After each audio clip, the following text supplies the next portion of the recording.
Gotta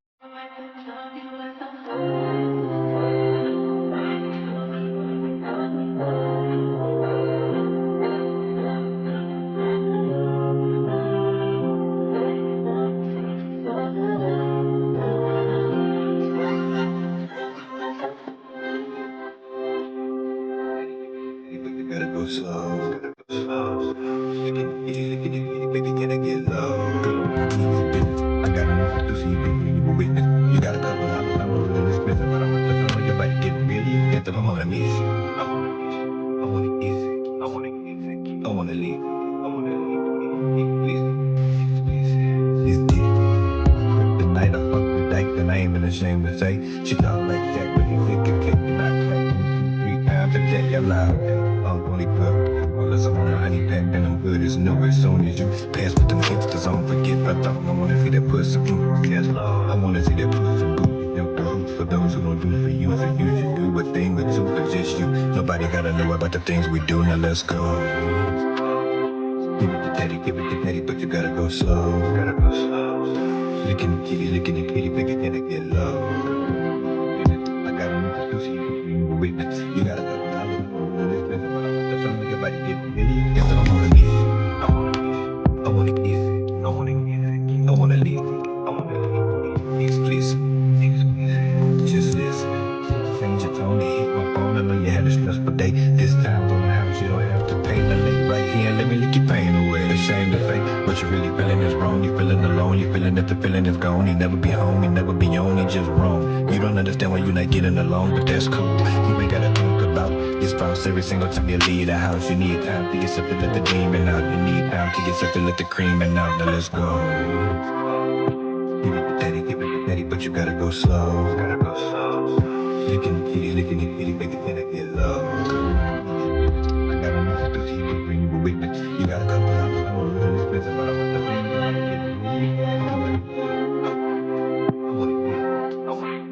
I wanna leave. Listen, it's deep. The night I fuck with Dyke, and I ain't been ashamed to say. It's all like Jack, but you think you're not clapping 3 times a day. Now let's go.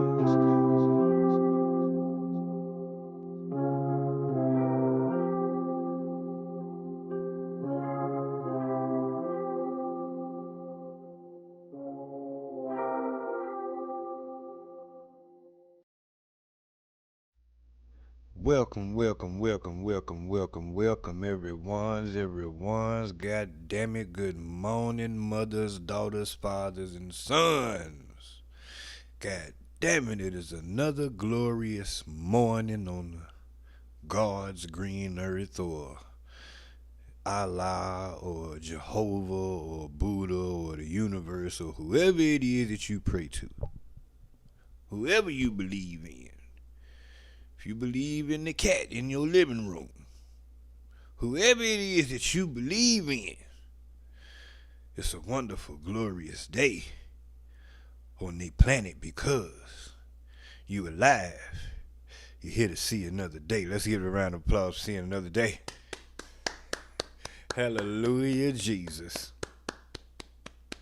Now, granted, Unc work overnight and shit, so, I see another day by default. But it ain't no guarantee that the nigga gonna make it to midnight, cause you ain't got to go to sleep to find yourself sleep. You understand what I'm saying?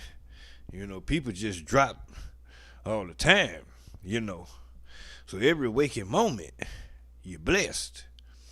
And I try my best to remind myself that in my dark times when I feel like things ain't just ain't going the way I want it to go, Seem like this God just shitting down on me, just rain down on me.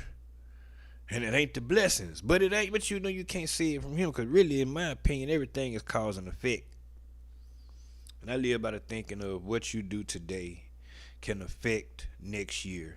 That's why even though Unc be fucking up sometime, every day I work towards getting better as a person. Not to try to be perfect, but just to try to make better decisions. You understand what I'm saying? Especially under the pressure of certain circumstances. You understand what I'm saying? Which I'm pretty good at it at this point.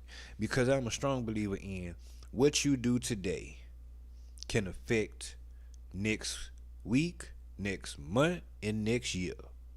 Because you can start a new class today and be done graduated by this time next year with a whole nother piece of edification that can get you some more money on so you can have some more fun on. You understand what I'm saying? The decisions you make today affect tomorrow, next month, next year, next week. It affects all that. You start investing in your 401k today. This time next year, you're going to have more money. So, what I'm basically telling to you is, like me, like I say, I'm working on trying to make better decisions because the decision you make today will affect the future. That's a fact. You start working out. I'm not going to keep going with the shit. You get what I'm saying. So, goddamn it, you know this the intro. Gotta get the intro going. Did I say who I was? I don't know. I forgot. So I'm going to say it again just in case I didn't say it. I am your boy OG UNC through the dough, the original gigolo. If you love your bitch, you better hide the hoe. I don't choose, I get chose, and I'm calling the Eskimo toes on these hoes. God damn it. And I want to give a shout out to everybody this morning. Everybody still at work, ready to get off. Everybody getting up, getting ready for work. Everybody on their way to work. Here are the people that's already at work. I know some people used to have to be at work at 2 o'clock in the morning, 4 o'clock in the morning, shit like that. So shout out to y'all. Everybody out there getting it, grinding, you know what I'm talking about. Got their feet to the pavement. One foot in front of the other, trying to make it happen one day at a time. Shout out to everybody out there on the grind. I don't give a damn what you're doing it, how you getting it, long as you ain't hurting nobody. God damn it, get the money on, cause Unc gonna get some money. Let me tell you something about Unc. I'm gonna get some goddamn money. Oh yeah, Unc gonna get the goddamn money. I suggest you go get you some, and I would suggest you do it legally. Cause you ain't going to jail. I promise you that. I promise you that. Speaking of which, this ain't even on none of the topics, but it's just something that I heard and I didn't even think about it, and it made so much sense to me, and I was like, you know what, they was right. So, if you see my other stream about Lil Durk, I played the interview, the $1 million worth of game interview where Wallow was telling Durk and the gang about his life experiences and what he been through, because Wallow is a real OG. Like, you know, I could talk about what I've been through and shit like that, but I wasn't really deep in it like that. Like, I mean, granted, I done some shit that could have put me away for some years, but I wasn't just like deep in the street like that. But Wallow, he was really in. He done the time in prison. He done all that. And what this person said, I think it might have been a tweet, and it made me think. And they said, yo, it said Wallow is, I think it said like 12-0 as far as talking to young niggas. Meaning that he had all these different young niggas come on. Well, not he did, but you know, all these different young niggas came on $1 million worth of game, and he tried to give them game. Young Thug was on there with the YSL niggas. Durk was on there. I think they had Pooh Shiesty on that motherfucker. It's like all these young niggas, he get them in there, and he try to tell them, and they don't listen. Like, it's like in the next year, they in this Rico shit, or caught up in some other shit, but most likely Rico. So I go, oh yeah, these young niggas, they just not listening. They don't give a fuck. They don't give a fuck. I've come to that conclusion. They don't care. Like, so it's like, what's the point of a OG? I'ma still get on here and talk my shit. I'ma still give the whatever game I feel I know. You know what I'm saying? Whatever game I feel I'm giving, I'm going to get on here and try to give my gems, which is really, to me, in my opinion, common sense type of shit, you know what I'm saying? But I feel like I come from a different perspective as far as my thinking, and I might be able to give somebody a perspective that they never thought of. You understand what I'm saying? But other than that, it's like, what the fuck we even trying to talk to the youth for? You could tell them, say, man, listen, it's an alligator in that goddamn door right there. Don't go in that door. I'm telling you, I've been in that door. I seen the motherfucker. 15-foot alligator, man. Don't take your ass in there. What the young nigga gonna do? Go right in the goddamn door.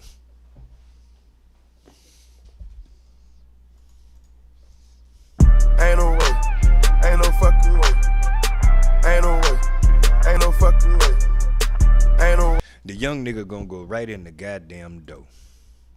You could tell him, hey man, I understand you getting all this money trapping, and it's good money, but I just want to let you know, brother.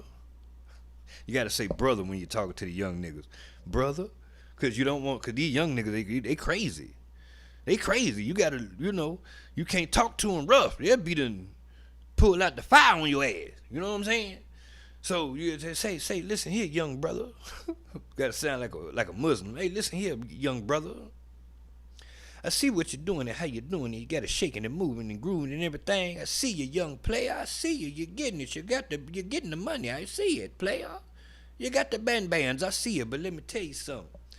I'm telling the police gonna see all that noise y'all making over there. Y'all don't never shut that goddamn. Yeah, listen. Hey, listen. If I see it, you think they don't see it? I see it. I'm telling Miss Johnson on the corner was down here the other day talking to me about it. Talking about it every time she walk her dog down through there, she got to worry about. I'm telling you, y'all might want to check. Yeah. These niggas don't care. Hey man, listen here. I understand you mad. I get it. But if you go over there and shoot at that boy, if you kill him, you going to jail ever, right? Ever? What you mean ever? It's so long you don't even get 4 on the motherfucker. That's how long you gonna be in jail, nigga, ever. You know what they gonna go do? I'm mad.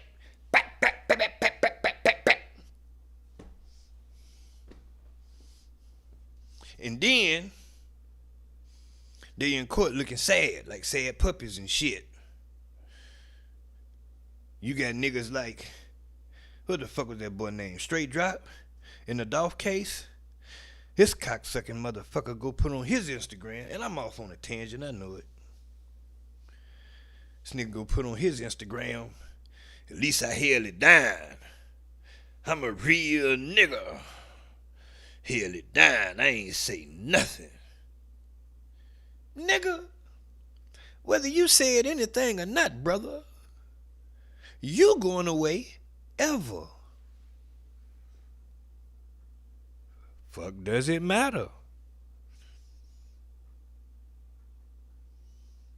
But anyway, I digress. Let's get to this first goddamn topic I want to talk about. This motherfucking Tekashi 6Ix9Ine, and that was another nigga. They tried to tell him. He didn't listen. Cause I'm like that. I'm moving like that. I'm rolling like that. Come test my gangster, cause I'm on that. I'm like that. That's what he was saying. Now, this is the thing about 6ix9ine. I ain't trying to drop my low. I don't really give a fuck people know, like, even what city I live in, but I ain't just finna just freely be giving it out. Anyway, where I live at, where I'm from, where I grew up, cause I ain't from here, but where I grew up, Mexicans with black people was normal. Mexicans would be your next door neighbors. Easy. You play with their kid. Listen. Never mind, I'm finna tell y'all too much about my family, but listen. It's down here, Mexicans is common mingling with niggas and vice versa. And Mexicans say nigga, and we don't think nothing about it. Okay? So it wasn't odd to me when I saw 6ix9ine with all these black guys, with all these red bandanas, because I know some Mexicans here that are Bloods. Right? So it don't seem odd to me. And then they was really out there with the shit. Hold on, we're gonna get on into this shit real quick. Let's see. 6ix9ine goddamn motherfucking arrested. Now this nigga was on federal parole. Move this over so y'all can see this shit. This nigga was on federal goddamn parole, and he been acting the goddamn fool the whole time he been on the shit. Hold on, let's get into this motherfucker shit. Get into this motherfucker shit here. Yeah, make sure y'all can see that. Oh, this an update? What this here?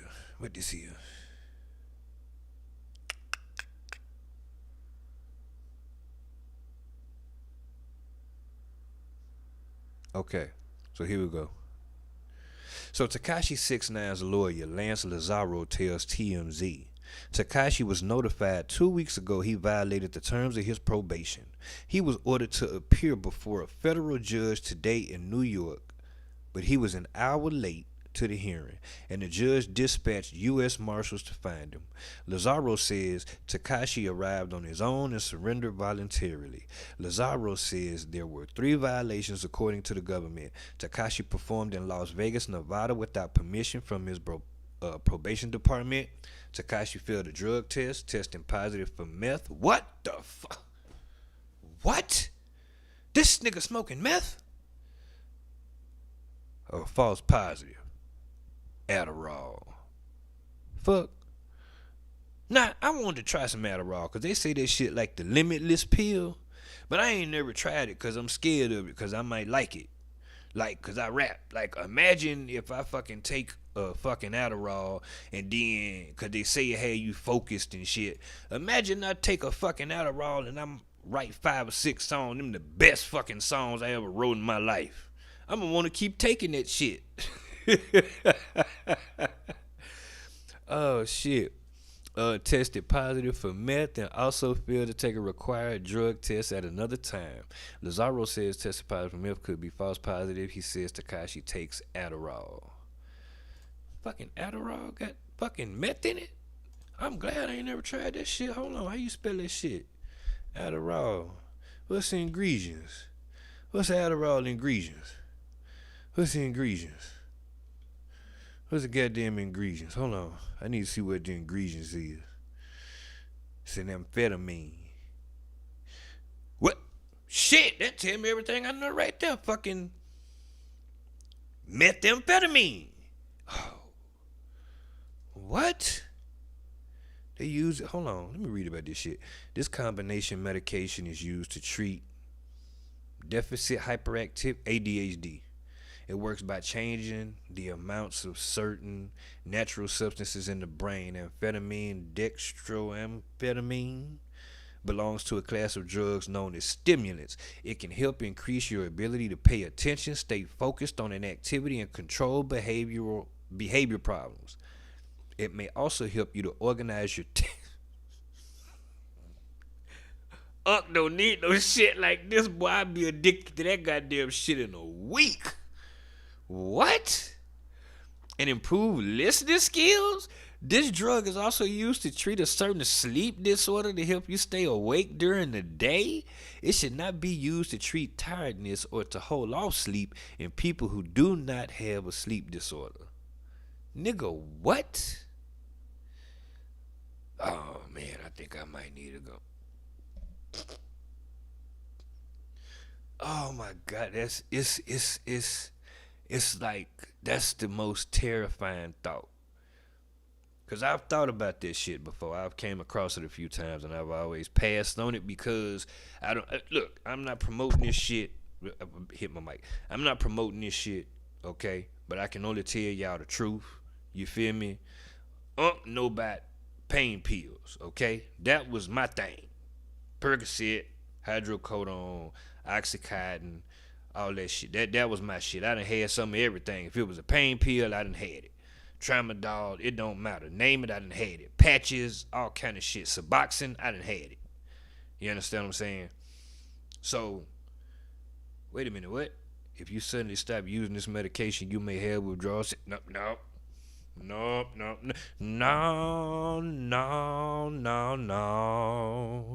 such as severe tiredness, sleep problems, mental mood changes such as depression. Hell, I already go through that. Yeah, no, I don't need no shit like that.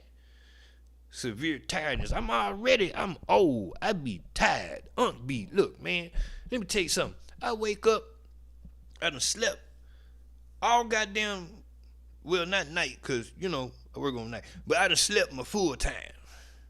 I'm up. 4 hours later, goddamn, I'm ready to lay back down. 40 is some bullshit. I just want to tell y'all that. I already had sleep problem. Yeah, and I already had mental mood changes. I'm on that Travis Scott shit. Roll up, help me calm down, man. I'm moving high speed. Yeah, nah, I don't need none of that shit right there, boy. So yeah, okay. Let's see. Okay, here we go. Tekashi 6Ine is back in hot water. He was arrested today for violating the terms of his supervised release. TMZ. And you know what? This is another motherfucker that makes me sick because, again, he figured out his thing, how to play the internet. He had the niggas behind him, the muscle that was willing to do what he wanted because he had the bag and he had that power and he took it and he abused it and he fucked it up and then was given a second fucking chance at the dream that I have dreamed since I was a kid, and he is just like been doing whatever the fuck he wants to do and he's on federal parole. But I digress. He was arrested today for violating the terms of his supervised release. TMZ has obtained the court order revealing the rapper, whose real name is Daniel Hernandez, was taken into custody Tuesday morning. He's set to be arraigned later this afternoon at a NYC federal courthouse for allegedly violating the conditions of his supervised release. What the fuck he did? Oh, they said it. Went to fucking Vegas and fucking drug test and shit. We spoke with his lawyer, Lance Lazaro, but the exact nature of the alleged violation or violations is still unknown. Tekashi's original plea deal in 2020 was no walk in the park. After he was hit with various charges for racketeering, firearms offenses, conspiracy, narcotics trafficking, and a laundry list of other crimes. And that's what make me so upset about this nigga, man. He was smart, but he wasn't street smart. And he had the street niggas with him, but the street niggas wasn't street smart. Because if they was smart, all that shit he got charged with, the feds wouldn't have never had none of that on him. You know why? Because he's the money. You keep him away from that. You don't bring none of that round here. You don't discuss none of that. He is the artist. He the money. You niggas get behind him and be the muscle and show up and look good. But when we on that street shit, keep him far away from that. And that's what them niggas didn't do. They included him in that bullshit, but I also fought them because they fed into the bullshit because he had the bag, so they was willing to do whatever the fuck he wanted them to do.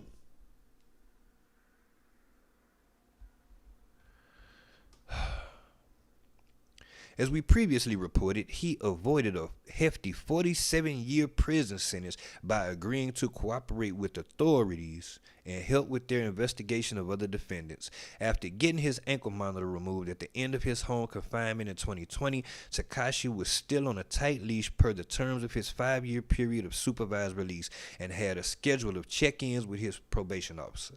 At the time of his Tuesday arrest, Tekashi was still on supervised release.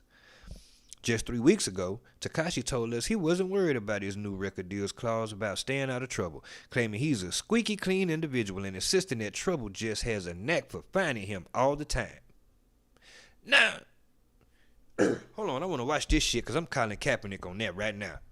I'm calling Kaepernick on this shit off the rip, cause that nigga been on bullshit ever since he got out of motherfucking prison, son of a bitch. Just pissing all over my goddamn dream, just piss all over it. You know how many people that's more talented than this nigga?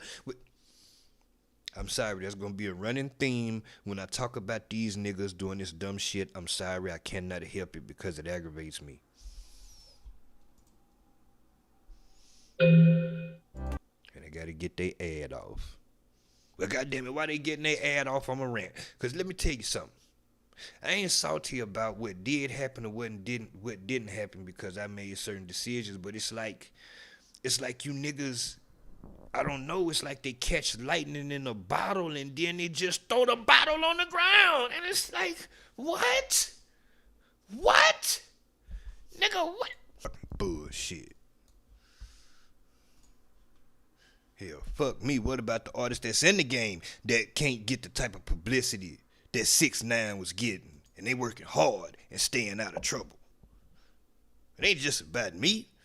It ain't just me. I'm what the culture's feeling. God damn it, this ad should have been over. I get, I went off the page, so they paused the video on their own. Cocksucking motherfuckers. Here we go.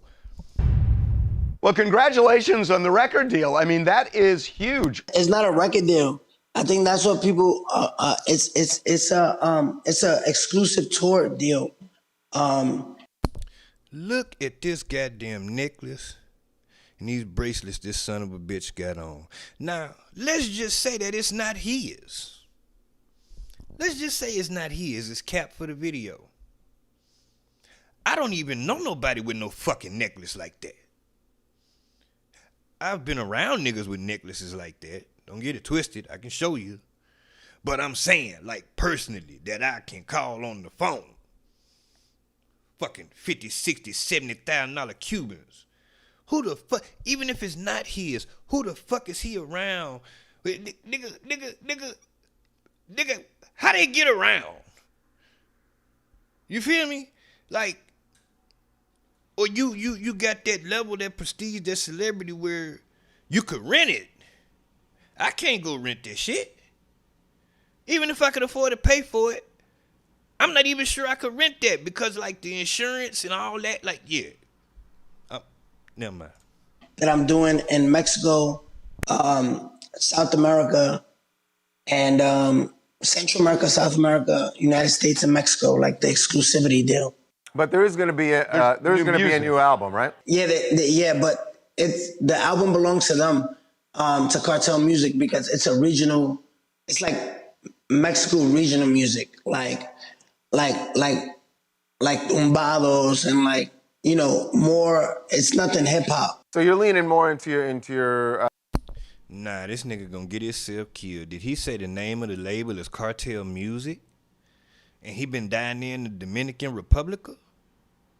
That nigga been down in the Dominican Republic, in the you know what I'm talking about? The Dominican Republic. He been down there for a minute.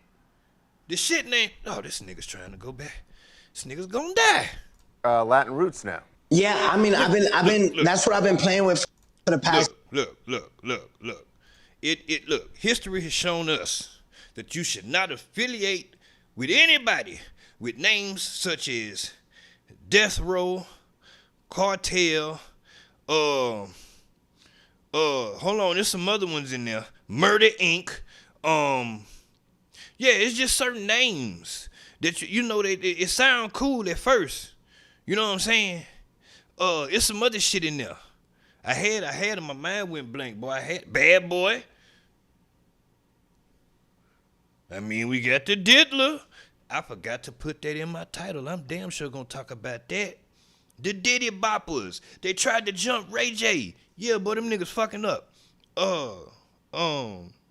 There's some more record labels where it's just, you know, Dope House Record. Like, come on, it's just like this. That's a real label. Look, y'all think I just made up some shit, don't you? Y'all think I just made up some shit, don't you? Dope House Records. Dope House Records right there. Now, they ain't never been through no shit, but I'm just saying. I wouldn't want to be affiliated with nobody named no Dope House Records, but I'm just saying. Latin roots now. Yeah, I mean, that's what I've been playing with for the past year. I've been trying to. That's it. Mob ties. I don't want nothing to do with no goddamn mob ties. Nothing. Nothing to do with no mob, mafia, gang, none of that shit. I dominated the English market. The hip hop English music for a long time, and I did it to the highest level. So. Cap. I'm Colin Kaepernick. That nigga dominated the shit for 9 months. I think one of the gifts that, God gave me was that I'm able to dominate in both demographics, which is Latin. The nigga blew up 9-10 months later. His ass was in jail. And English. And I'm trying to manifest that. What I'm kind of interested It might have been exactly a year, but it wasn't long at all. in is this little clause in your deal that you got to stay out of trouble. So I haven't seen anything like that. Are you worried about that? No, because I mean, like, if you know 6ix9ine, you know that, like, I'm squeaky clean. Like, I stay out of trouble. Trouble seems his way to find me all the time.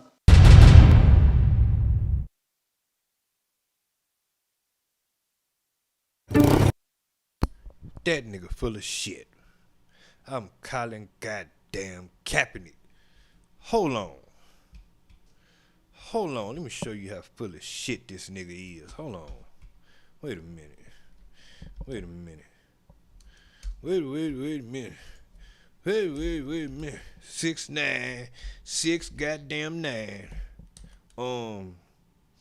What the fuck? Beat up.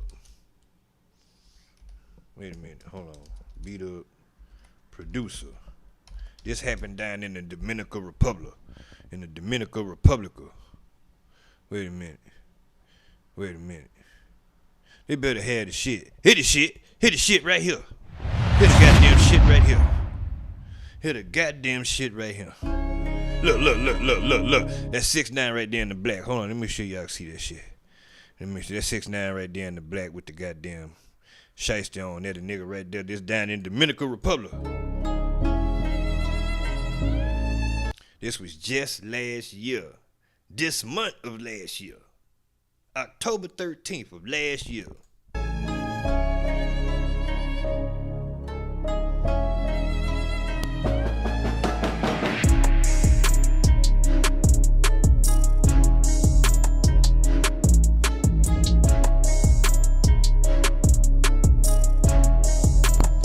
Now they just went up in there and whooped somebody's ass and now they running What's up, away. everybody? It's your boy Nasho and welcome to Coolin' TV.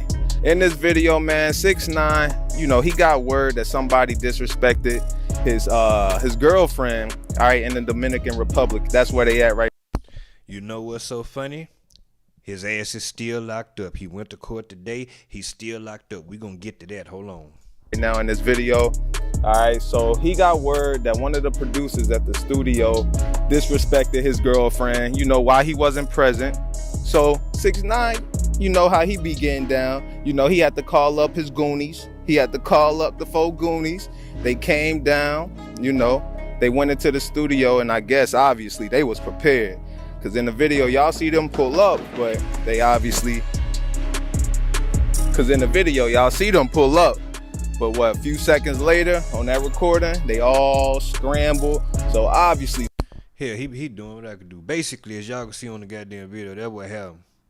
They pull up, and because 6ix9ine got that bag, which is the funniest shit to me, for this nigga to be a rat, he damn sure can get niggas to roll with him, but I'm telling you that money's some different shit. Cause let me tell you something, they talking about this. That's why I say the streets is, everybody saying it, but I've been out the streets a long time ago. I figured a long time that the streets wasn't bullshit. That the streets wasn't shit.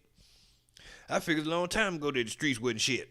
I was in early 20s. I tell them stories one day and shit.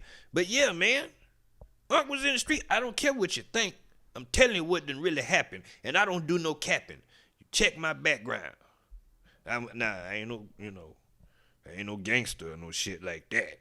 I ain't no hardcore thug. Like, I would be one of them niggas that was in the hood that got into hood shit, you know what I'm saying? Yeah, that's me. You know what I'm saying? I wasn't the gangster, you know, I wasn't sliding, I wasn't doing none of that shit. We had fights, you know, shit like that, you know, but simple shit, you know.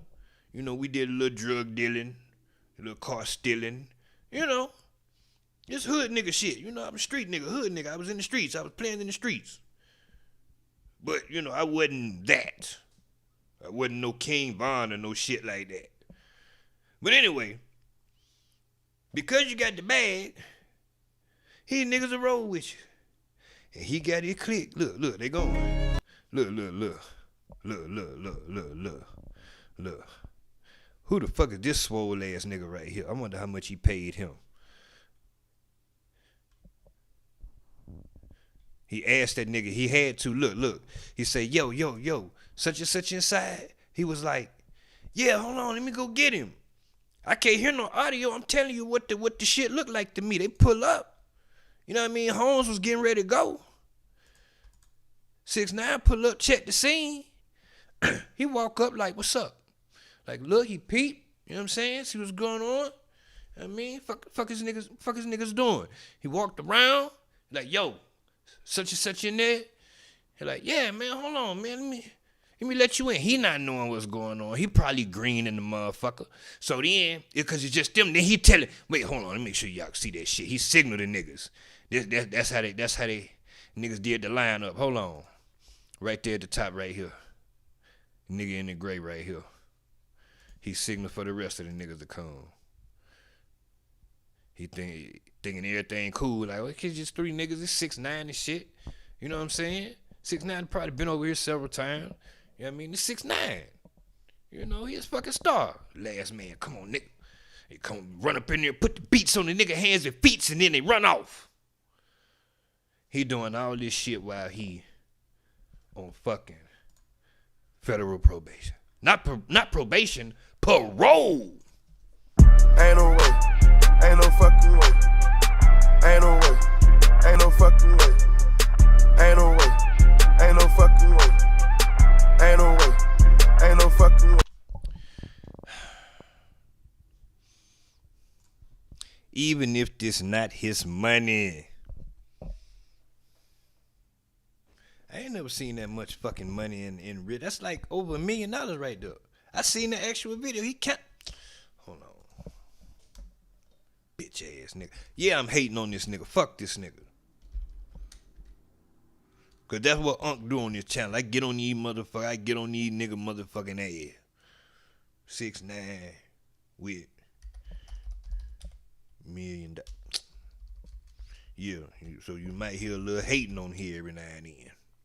God damn it, you don't like it, get the fuck on. And I'm only hating because they fucking up. Be successful. I don't care about people being successful, how they do it. But don't. $500,000. Type that could take 2 years off. Because this is really my lifestyle. $500,000. Even if that ain't his money.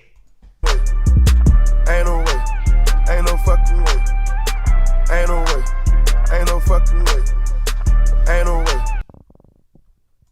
It's a fact that Lamborghini behind him is his goddamn car. Motherfucker.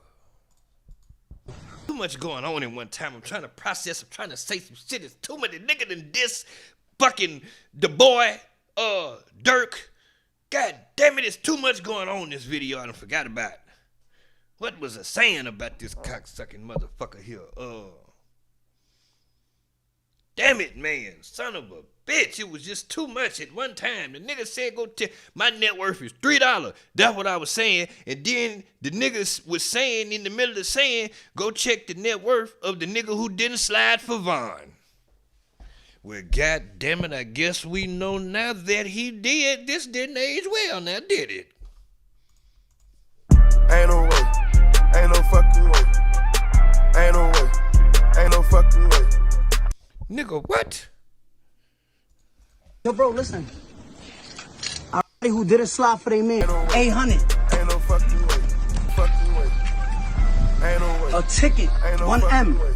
And look at these, bro. Ain't no way, They Ain't all no fucking 50,000 clips, nigga. Ain't no way. Ain't no fucking way. 1,050,000. Ain't no way.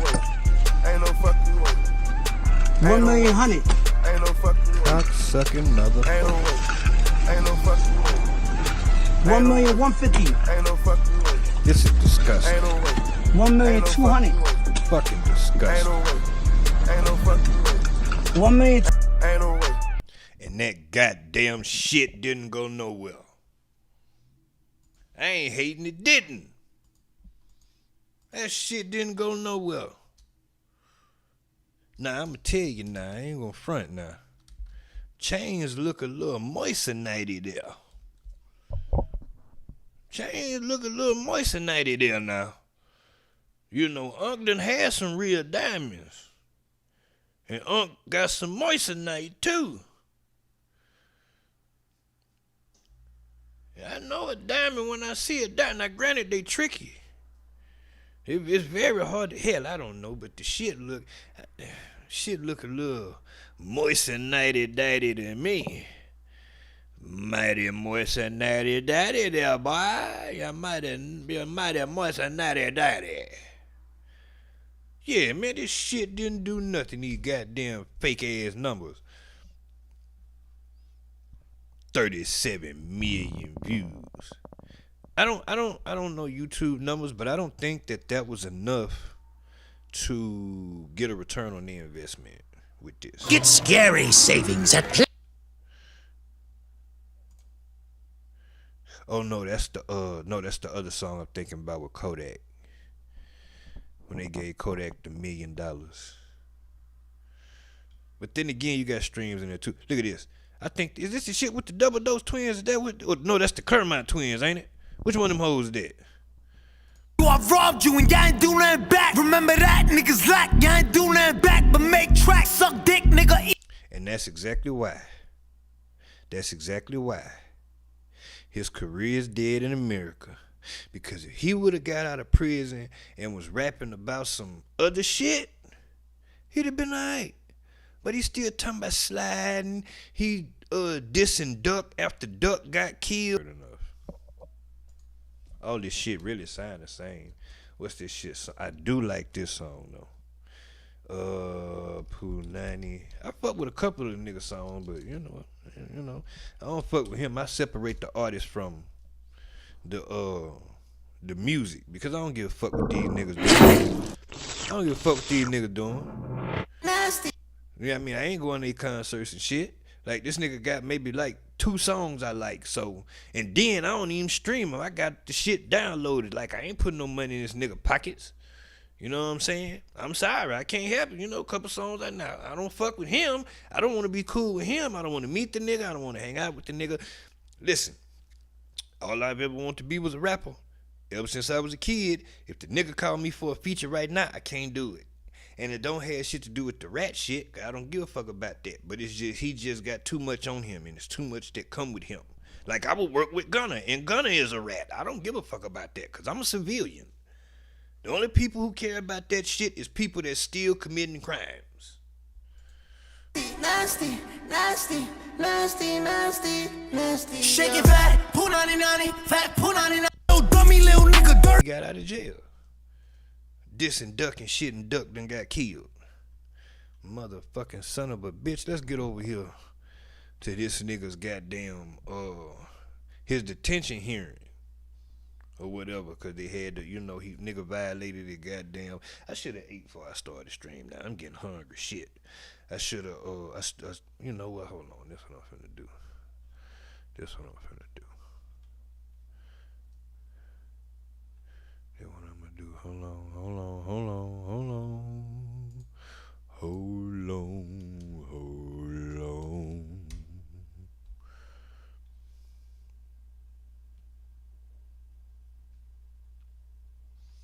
Let me see. I didn't know Gummo was still up there. 451. Now that I not. Yeah. No, it's not Gummo. It's not that one. It's another one I fuck with. Hold on.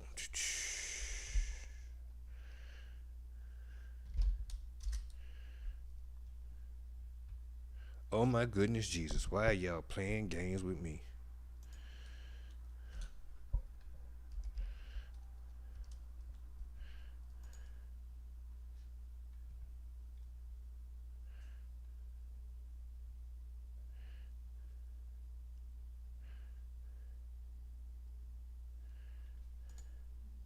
This video is sponsored by Skill. Episodes of the Clout Chronicles, my series documenting the rise and fall of this multicolored misfit, then you'll already know the whole story. From his humble beginnings on the mean streets of Bushwick, Brooklyn, to becoming the leader of the Clout Club. This is basically gonna talk about the shit he been getting in since he got out. Hold on. Clan, or Treyway as I like to call them, to getting in too deep and getting kidnapped by his own homies, and all that eventually leading to him getting locked up on some pretty serious racketeering charges. Now, as we all know, 6ix9ine turned Desiree. Quick intermission. Just a quick intermission, because I ain't done talking shit about this nigga.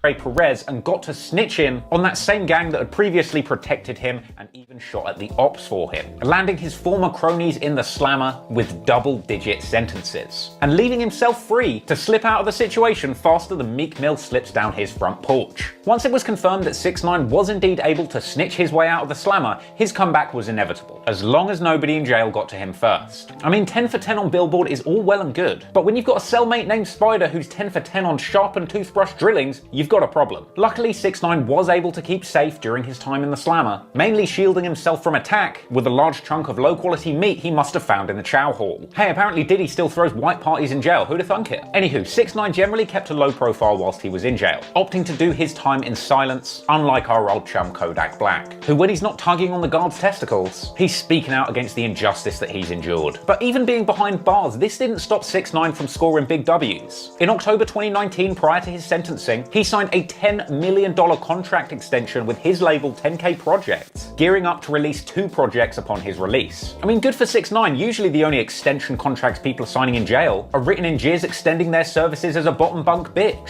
Anyway, apparently this contract saw 6ix9ine securing the bag with an obligation to deliver 1 album in English and 1 in Spanish, pretty much setting the scene for him to pick up his musical career right where he left it upon his release. And some Twitter-fingered haters were skeptical, whilst the 6ix9ine fanatics like me were positively jazzed to think that there would be new 6ix9ine music on the horizon. The only question that remained was when, and those answers would initially come when 6ix9ine's sentencing was revealed. Considering the extent to which he was willing to take the stand and spill all of the beans to the feds, there was wild speculation that the judge might even give him time served and let him out immediately once his sentencing took place in December 2019. As the date of his sentencing approached, many speculative articles began to appear online suggesting that maybe 6ix9ine might be released from jail within 72 hours. But this turned out not to be the case. While 6ix9ine's corporation did get him the coveted 5K1 letter, a document stating that he formally helped the prosecution, typically leading to judges delivering a lighter sentence. Now, during 6ix9ine's sentencing, the court looked over various aspects of the investigation that he particularly helped uncover. And I'll tell you what, he was doing the most. He described his participation in robberies, helped the cops identify the gang's lineup, he identified details of shootings that the police were not even aware of, and he helped provide context for private text messages between the gang members involved, which specifically allowed them to bring the kidnapping charges against Mac and Ellison, the disgruntled Treyway members that for a brief period had held 6ix9ine for ransom. The timeliness of 6ix9ine's cooperation was considered by the court to have directly led to guilty pleas of parties that were involved, and 6ix9ine's own lawyer described his participation in Treyway as the worst decision he had ever made, suggesting that 6ix9ine's cooperation was complete and that from the moment he appeared in court, he was a willing cooperator with the aim of taking down a major gang. Now, during sentencing, 6ix9ine's lawyer pushed for him to just get time served and immediate release, telling the judge that he would never see 6ix9ine in that courtroom again. And 6ix9ine even took the stand himself, telling the court that he was not a victim, taking responsibility for putting himself in the position of being in this gang, fully denouncing them and apologizing for the people that he had hurt. He offered to pay the medical bills for the only identifiable victim of his crimes, an innocent bystander shot in the leg during a shootout between warring families factions of the Treyway crew, and 6ix9ine even wrote a letter which he read out in court. I know there is no apology that can kill off the pain we have all been affected by. I'm not perfect. I made a lot of bad choices, but that does not make me a bad person. If you told me in January 2017 I'd be a global star, I'd call you crazy. If in January 2018 you'd tell me I'd be part of a federal indictment, I'd call you crazy. Since the age of 14 when I lost my father, at 15, 16, 17, I'd seen my mum wake up early. I wanted to prove something to the world. I wanted the world to see me as an example, that you're in control of where you go. I used my platform to push the message. If I did it, why can't you? I gave people hope. Your Honor, a 5-year-old boy named Franklin was dying of cancer. He wanted to meet me. I asked myself why, by when. Cancer had disabled the right side of his body. I told him how strong he was. I realized I was not just a kid with rainbow hair and 6ix9ine tats. Franklin told me I was hope. Then I met another girl named Tati. She broke out of her shell. It was...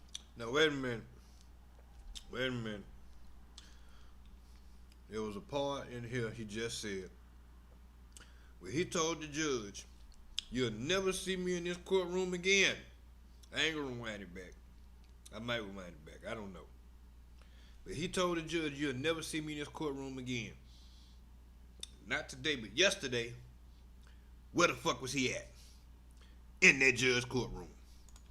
5-year-old boy named Franklin was dying of 2017. I'd be a global star. I'd call 6ix9ine in that courtroom again, and sick of taking down a major gang. Now, during sentencing, 6ix9ine's lawyer pushed for him to just get time served and immediate release, telling the judge that he would never see 6ix9ine in that courtroom again. And 6ix9ine even took the stand himself, telling the court that he was not a victim, taking responsibility for putting himself in the position of being in this gang, fully denouncing them and apologizing for the people that he had hurt. He offered to pay the medical bills for the only identifiable victim of his crimes, an innocent bystander shot in the leg during a shootout between warring factions of the Treyway crew, and 6ix9ine even wrote a letter which he read out in court. I know there is no apology that can kill off the pain we have all been affected by. I'm not perfect. I made a lot of bad choices, but that does not make me a bad person. If you told me in January 2017 I'd be a global star, I'd call you crazy. If in January 2018 you'd tell me I'd be part of a federal indictment, I'd call you crazy. Since the age of 14 when I lost my father, at 15, 16, 17, I'd seen my mum wake up early. I wanted to prove something to the world. I wanted the world to see me as an example, that you're in control of where you go. I used my platform to push the message. If I did it, why can't you? I gave people hope. Your Honor, a 5-year-old boy named Franklin was dying of cancer. He wanted to meet me. I asked myself why, by when. Cancer had disabled the right side of his body. I told him how strong he was. I realized I was not just a kid with rainbow hair and 6ix9ine tats. Franklin told me I was hope. Then I met another girl named Tati. She broke out of her shell.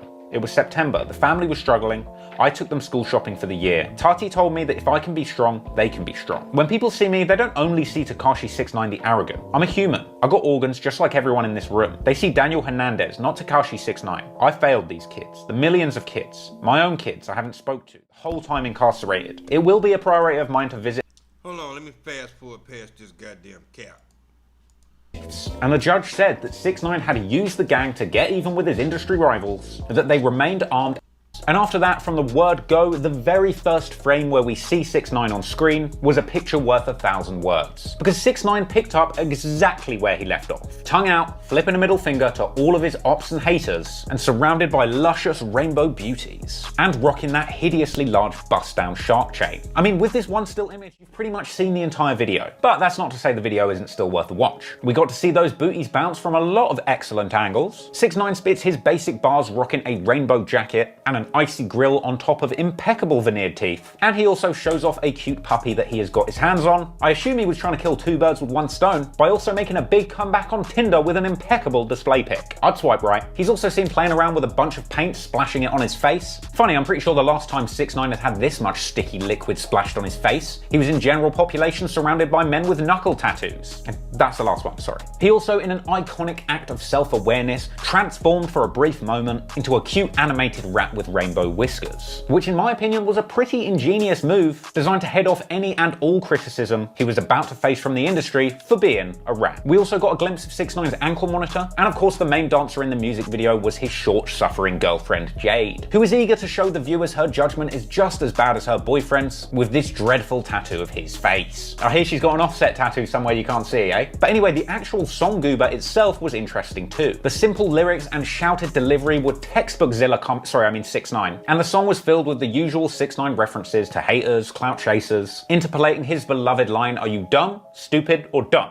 Huh? And of course, in slightly more suspect terms, dropping a few lines about busting choppers at the chicken shop, something which I'm pretty sure is now against his probation. But then again, we can't really hate on him for this, can we? Because after all, he has never claimed to be anything more than a troll. And if street dudes don't want him talking about upping choppers, then that is exactly what you should expect him to do. Sorry, Meek Mill, but that is not a hot take. That's just foreshadowing for you looking like a right plum later on. And if you think that somehow 6ix9ine giving his fans exactly what they're expecting is a bad move, I got some news for you. Goober was a smash hit, breaking the record for the biggest 24-hour debut for a hip-hop song previously held by Eminem's Machine Gun Kelly diss. But 6ix9ine wasn't content with just breaking records on YouTube either. Following the debut of the Goober music video on YouTube, he then went live on Instagram to speak directly to the people and give his explanation of what had gone down for the last 14 months, walking out to the theme song from Cops and holding handcuffs in his usual trolling fashion. He then proceeded to flex his 4 brand new Richard Mille watches, and he also addressed Lil TJ's earlier claims of being king of New York, where he said that snitch rainbow hair shit is a dub. Hey, don't worry guys, I didn't know who Lil TJ was before all this either, so. But aside from stoking more beef from all of the unprovoked pot shots that he had been subjected to, as he always does, 6ix9ine also laid the seeds for future beefs by going extra hard at all of the people who said that he could never rap, then come back and take over the game. The real value of this live was 6ix9ine finally giving us some honest perspectives on how he sees himself after having turned snitch on his former crew. Position, completely letting himself off the hook on the basis that he only betrayed his former gang because they betrayed him first. Now, I personally never cared too much about 6ix9ine snitching. I ain't really about that life, and I don't think he was ever really about that life either. And perhaps his big tough gang homies should have known better than trusting this rainbow-haired clout clown to begin with. But in my opinion, the single most important part of this live came right at the end, where he thanked his fans, the judge, and his legal team for everything they had done to get him to this point in a pretty heartfelt. He says the single most insightful thing we had heard from 6ix9ine right up until this point. He says that he now realized that he didn't need any of the gang business to become the star that he always.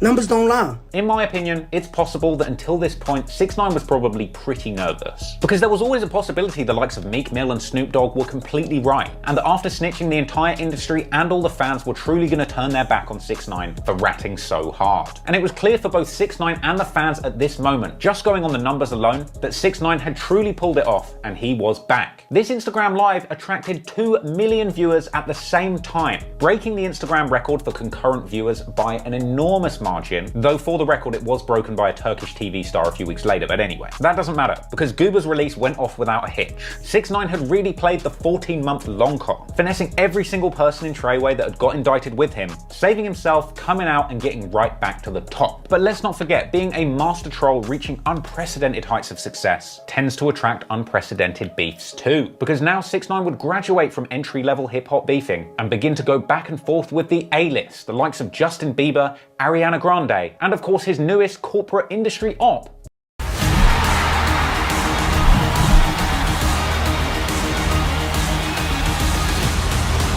The Billboard charts themselves. Now, who remembers 6ix9ine's habit of saying he's X for X on Billboard? Took the talk and I walked the walk, man. 5 songs on Billboard, 5. I thought I was 4 for 4. Woke up this morning, Gummo, Kuda, Kiki, Rondo, and Billy. Treyway!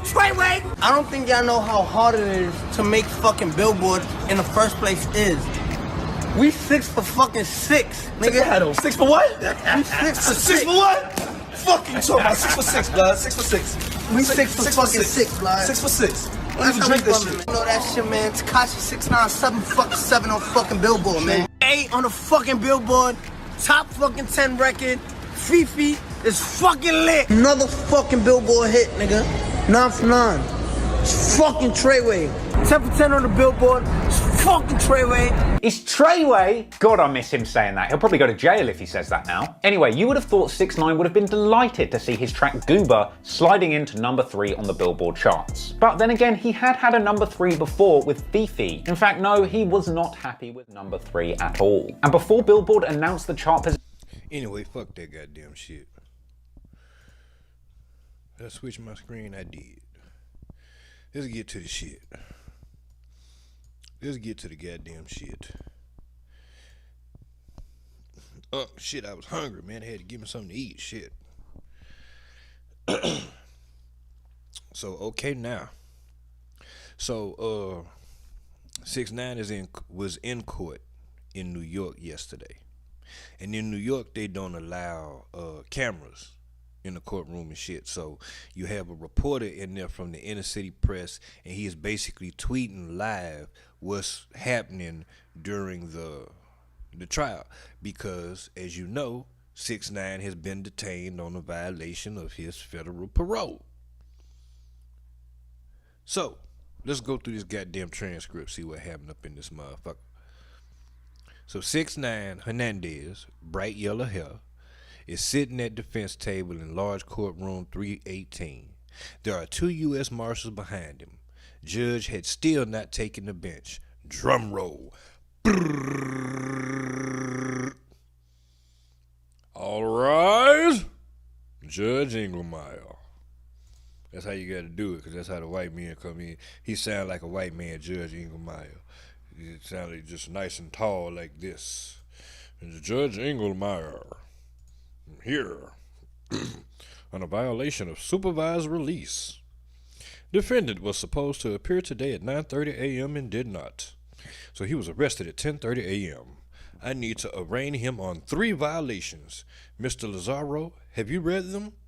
Lazaro, which is the lawyer, 6ix9ine's attorney, says, yes.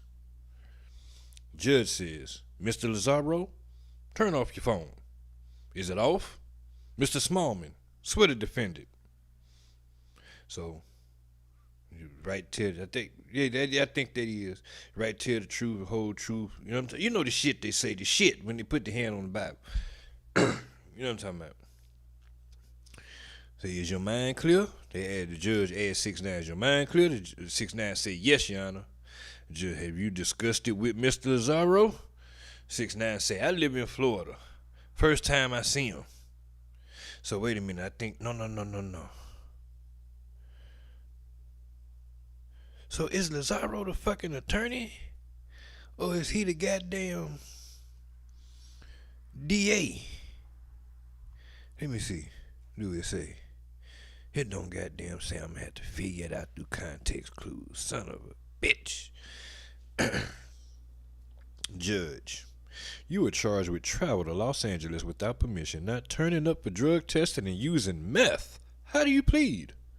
Not guilty, Your Honor. Judge says, AUSA, what are the bases of the charges? Officer Bryce in the Southern District of Florida. Officer Rebold. Okay, so AUSA Rebold. So Lazaro is the attorney, because the AUSA is the one that's, bringing the shit against him. So the AUSA, which stands for Assistant U.S. Attorney. If y'all watch Power, you see Power. That's what Angela was. The woman that Ghost was fucking, the Mexican Angela Valdez, the AUSA Valdez, Assistant U.S. Attorney. That's what that is. So he says, I'm assuming it's a he. On September 7th, he went to Las Vegas without receiving any permission. They want to amend or supersede with details of this weekend. Meaning, this what he did, and this what he in here for, but the nigga did some shit this weekend, and we want to add that. On Saturday, the defendant went to Sarasota. When confronted, Mr. Hernandez denied being there. There was proof. 2 times in the last 2 weeks, he tested positive for meth. We got a letter from Dr. Rebecca Wang in Florida. Do you have it? Judge said, no. Say, well, shit, I'll show it to Mr. Lazaro first. And the judge said, well, please do. Show him that goddamn shit. The judge said, now I have read them. So the U.S. attorney say, they are backdated to August and September, received today. They are designed to provide an explanation of why he tested positive for meth, including Adderall or digoxin, whatever the fuck that is. Are you saying they are not from Dr. Wang? The USA said, no, I ain't saying that. There is skepticism about the dating of the letter, and the defendant was unable to provide prescription bottles. The judge says, so it's through black market means? The nigga bought the shit off the street? Is that what you telling me? AUS say, or it's just a way to try to explain positive meth tests. I'm not saying he bought it off the street, but I'm just saying that he using this as an alibi. That's all I'm saying. Judge say, I granted him. And see, this is the thing.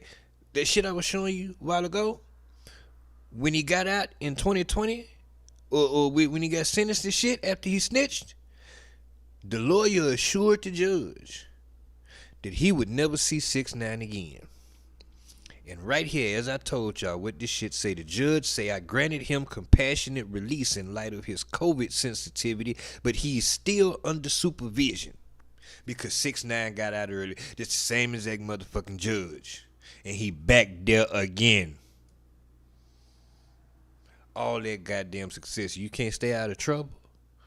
You want to go beat up producers and shit? Fucking dumbass son of a bitch. Wasn't he in Dominican Republic arrested and not able to leave? Does that count toward the running? Does that count toward the running of his supervised release? The U.S. attorney say, let me check. So the judge says, while in the Dominican Republic, he was unable to violate U.S. law. So how does his time there count towards his supervised release? I don't get that. The U.S. attorney say, I'm told that as long as he's at liberty, even if not in the U.S., it counts toward his supervised release. The judge say, I'm told he paid his financial duty. He has 160 hours of community service left in the next 6 months. There are other significant issues. The judge say, there was the physical altercation in the Dominican Republic, domestic violence and battery. The physical altercation, what I showed y'all when they went up in the studio and beat up the producer. Speeding ticket in Florida for going 198 goddamn miles an hour. What? In an unregistered car. Oh my God, Jesus fucking Christ. This nigga just doing what the fuck he wants to do. Forget the federal parole. I'm just gonna get out here in this goddamn car and do 198 miles an hour and the bitch ain't even registered because I'm 6'9". I can do what the fuck I want to do. I snitched. I'm the police, nigga. King Kong ain't got shit on me.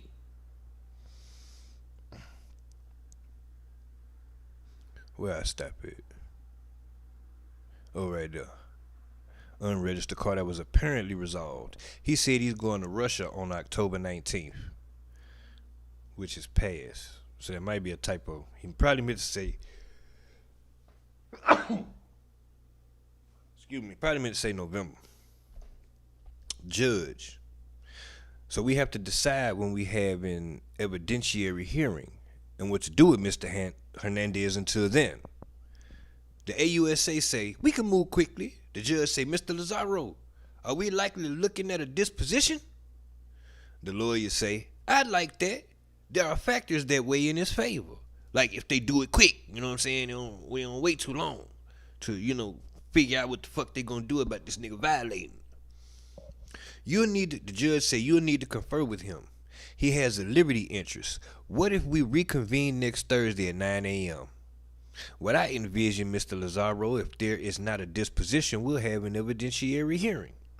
The AUSA say November 8th. The judge say can't. How about November 12th at 1:30? The AUSA say that's tough too. Judge say so November 12th.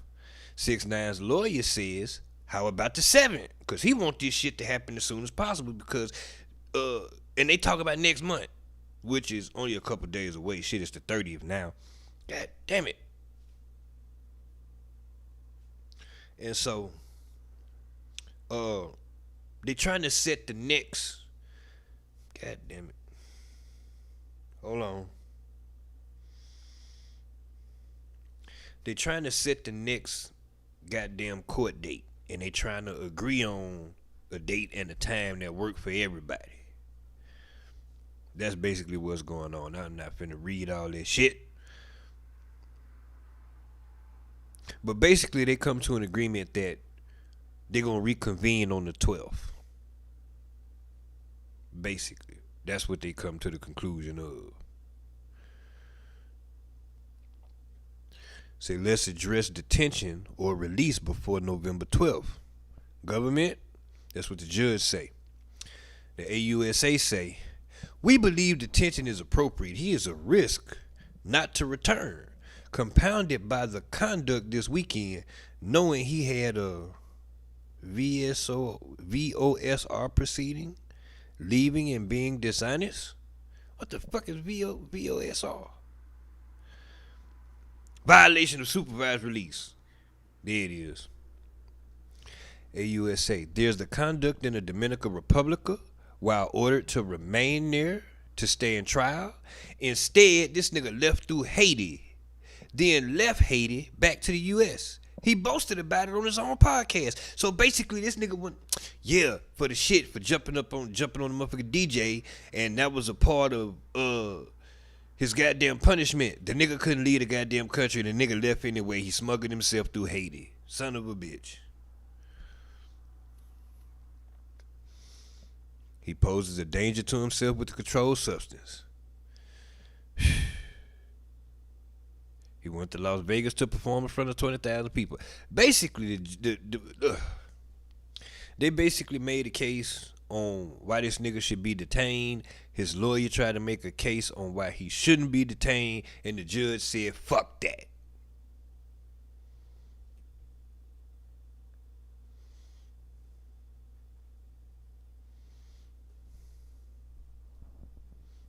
SixNine's lawyer says he flew from Florida to Newark last night and stayed in a hotel there.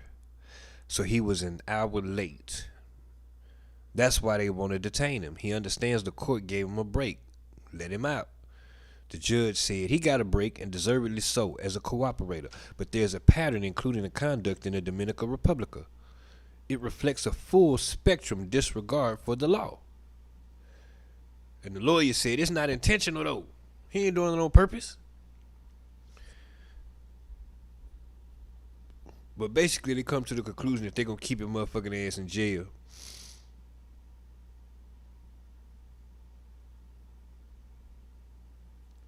And the nigga 6ix9ine, the nigga 6ix9ine decided to address the judge. Because basically the judge said, I'm gonna keep the nigga locked up for the next 2 weeks until the 12th. So the lawyer says, my client would like to address you, telling the judge. And the lawyer says, I don't have a problem with that. You know what I'm saying? My client wants to address you and I don't have a problem with that. The judge said, now look, nigga, anything you say can be held against you. You understand? 6ix9ine said, yeah, I got it. And he goes, yes. First, I want to apologize for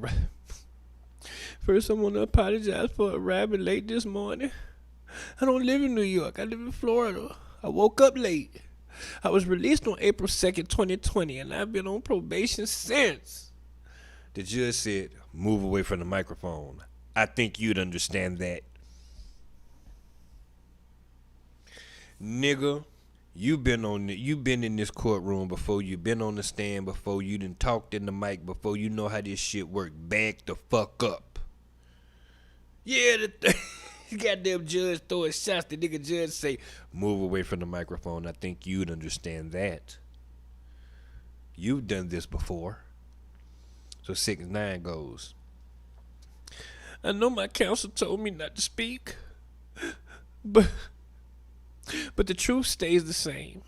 I've sat with AUSA Rebold many times. You're my judge. I know how strict you are. My goal is not to be in front of you ever. You are a smart person. I can't lie to you. I'm not a piece of I'm not a bad person. I apologize. I'm coming down to my last 6 months on probation. In the last 6 months, why? Why would I mess up now? My case was transferred to Florida a couple months ago. Their system is different. Their system is different. More strict. The thing about September 7th. And the judge said, I'd advise you not to talk about that. 6ix9ine said, I performed at the AT&T Arena. I thought I had permission, man. I posted it.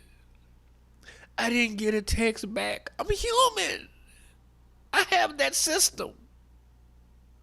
I tested positive for marijuana. Yeah, I smoke a little bit every now and then, so what? Like, smoke a little reefer, man. Tested positive, okay? The judge said, you were told to get permission 2 weeks in advance as far as leaving. 6ix9ine say, my system is SDNY Manhattan, which stands for Southern District of New York. My system with SDNY Manhattan was different. I'm on and up. I performed in front of 20,000 people. I know technically it's wrong. My life for the, my life for the last 4 years, it's been bad, bro. I've been jumped at the gym for cooperating. I have this for life. I'm human, bro. I'm human. The judge said, Mr. Hernandez, anything further? Judge didn't give a fuck about that bullshit he was talking. Yes, freedom is everything to me. Adderall has meth in it. It's just a mistake. The judge said, you didn't show up for drug testing. I'm not requiring you to answer that. Basically telling him, I suggest you don't respond to what the fuck I'm telling you right now, because your head didn't show up. I don't want to hear your motherfucking excuse. Because you're on the record. Shut the fuck up. The judge say, you didn't show up for drug testing. I'm not requiring you to answer that. 6ix9ine said, on August 27th, I was tested positive. So every Wednesday a drug test. You take a piss test. I said that's a lie. The judge just told this nigga not to speak on the shit. When my hair test came back okay, I thought it's a win. No more testing. Nigga, did you just confess on yourself, nigga? That the whole reason why you started smoking again is because when you did the hair test, you thought you was done testing? But you on supervised release? Federal? With the feds? And then you admit to this in court? Before you had a chance to talk to your lawyer? Before your lawyer could even fight your case?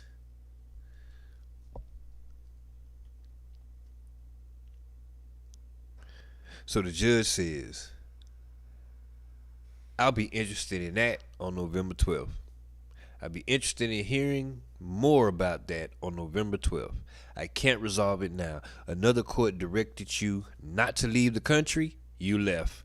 You can call that court corrupt because they said the court in the Dominican Republic was corrupt.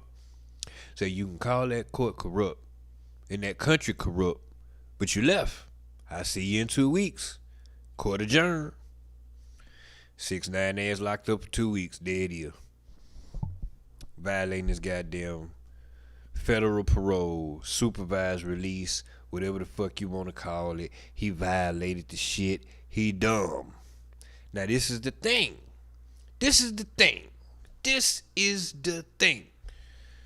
What was the original conditions? Let me see.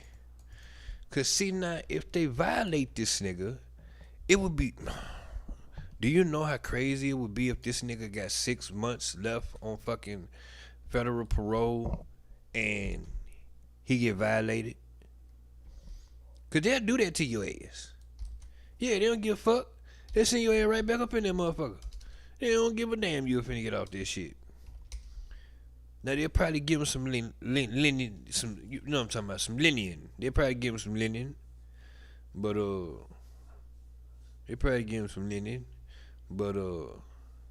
he in front of the same goddamn judge. Federal parole. Because he had 5 years on federal parole. What the fuck was I even looking up about this nigga's parole? I forgot. I fucking forgot.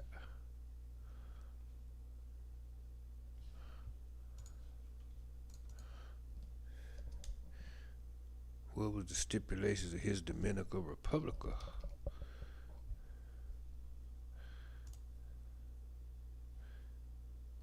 Okay, here we go. This was just in January.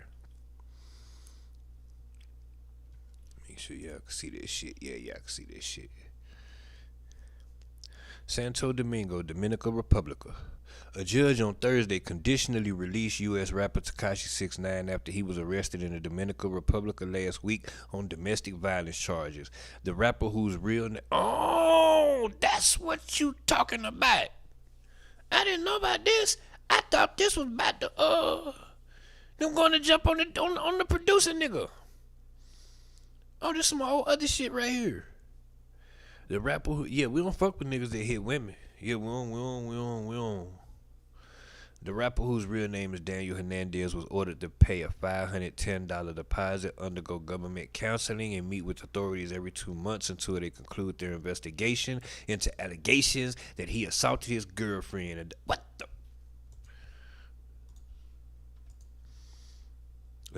Oh, he beat up Yayin? Oh, no, not Yayin, not Yailin. He beat up Yailin. Y'all know Yailin? Show y'all Yailin. She pretty in the motherfucker. Yeah, boy, look at Yailin. She got it back there too, boy. Hold on. Yeah, she got it back there. Yeah, she got it back there. Yeah, this 6ix9ine ex-girlfriend. That money, I'm telling you, boy, these hoes don't give a damn about that rat shit. I guarantee Gunna still got them. Oh, yeah. Oh, okay, she got on a little, I see the shorts. Is that a little booty pad shorts or what's happening? Yeah. Where's she, Dominican Republic? Yeah, I think she Dominican Republic. Yeah, that's what I think she is. Look. God damn it, boy. Yeah, boy, she got it back there. I see you. Why would you hit her? Is that Uzi's chain? Wait a minute. That look like Uzi chain. I don't think it is, but it look like that motherfucker. They done had all kind of duplicates of that shit made. Look at this hoe. Is that a Richard Millie? This hoe got a Richard Millie on the price. She an artist though. She's successful in her own right. I don't know if she that goddamn successful, but she do get her own money. Is that a Richard Millie?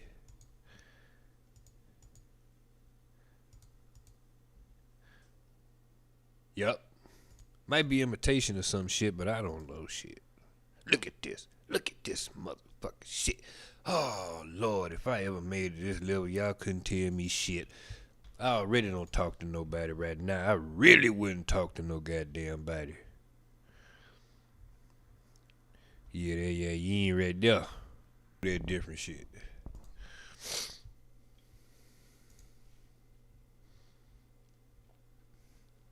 The judge, Fatima Velaz, also issued protection orders for both sides because wait a minute now, that bitch ain't innocent. Hold on.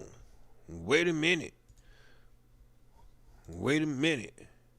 This hoe ain't no angel now. She got it back there, but wait a minute now. Certain shit. Yailin. Yeah.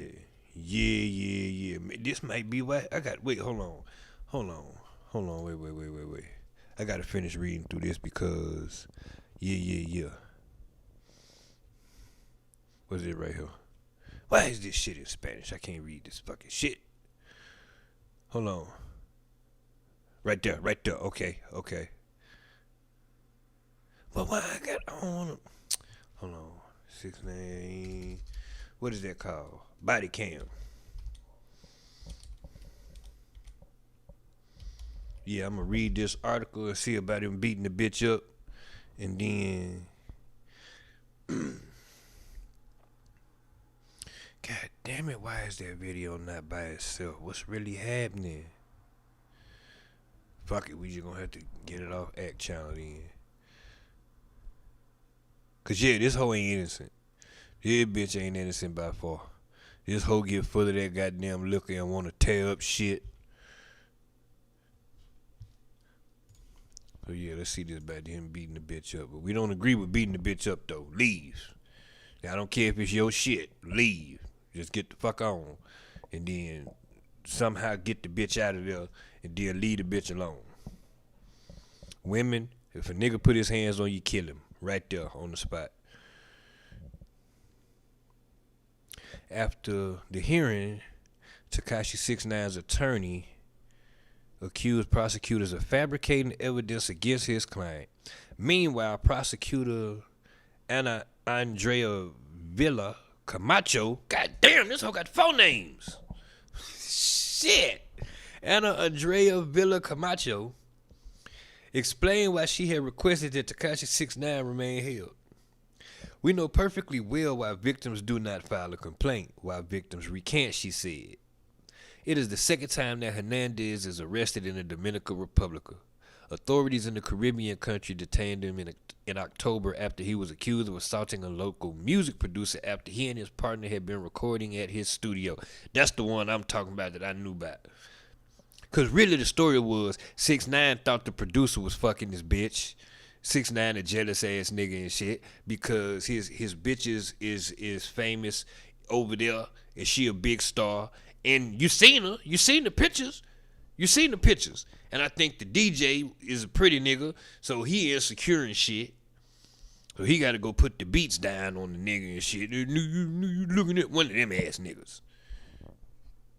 Hernandez also was previously accused in the U.S. of using a violent gang as a personal hit squad. And did. He avoided a lengthy prison sentence by offering testimony against the 9 Trey gangster bloods which operate in the East Coast. 6ix9ine had a multiplayer. Okay, we don't need it. All right. We're gonna get to this. But yeah, man, that's exactly what the fuck he was doing. Hold on. Wait a minute. Wait a minute. Wait the fuck a goddamn minute. We need to hold on. I want to show y'all some shit. Yeah, that nigga was using the nigga as his personal goddamn hit squad. This the type of shit this nigga was goddamn doing. What is it, the Barclays? Was it the Barclays? I think it was the Barclays. Hit the shit right here. Look.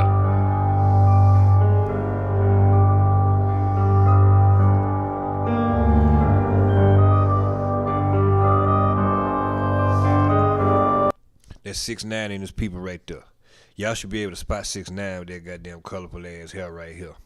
So what's gonna happen is Casanova 2 times, who is a real Brooklyn gangster who is in federal prison right now, caught up in a RICO because he was a real gang member gangster that was a rapper and that had 1 foot in the street and 1 foot out, and he got in the fucking industry lucky by chance and took my goddamn dream and pissed on it.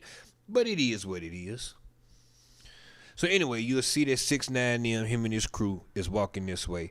Casanova is coming through the door. Now 6ix9ine, this is before he went to prison when he was on this bullshit. 6ix9ine was beefing with Casanova. And Casanova ain't for the shit. So when he saw them niggas, he rushed them niggas like what's happening.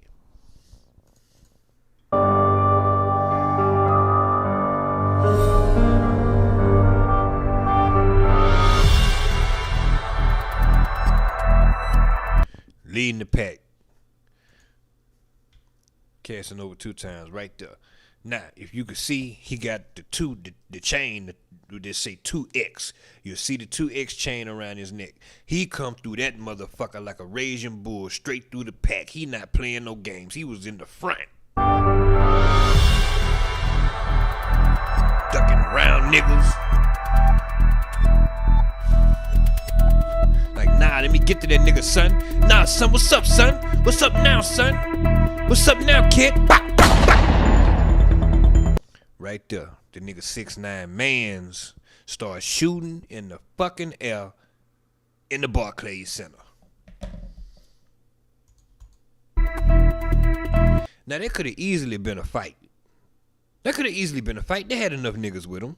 You know what I mean? They had security. They could have, well, I don't know, because there's a lot of niggas behind Casanova, so they might have been outnumbered. Because, yeah, I'm telling you right now, if Unc outnumbered, I'm putting out that fire.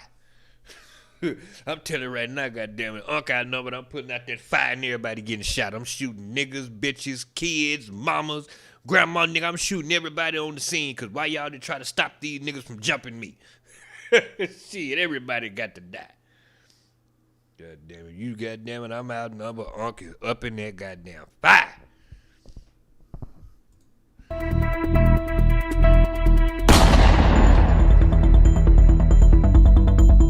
Now I'm just joking about. Don't take what I say. I would never hurt a woman or a child, no shit like that. But every nigga definitely getting shot.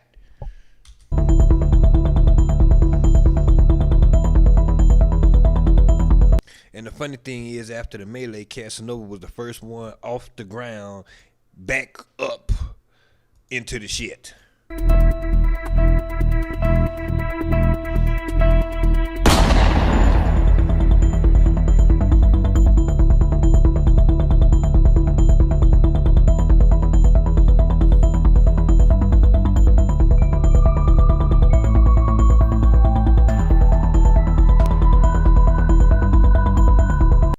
Now, another reason why I'm showing this, because I'm just showing y'all some of the bullshit that he was doing, he was wrapped up in before he got his ass wrapped up. You know why? Because it relates to who?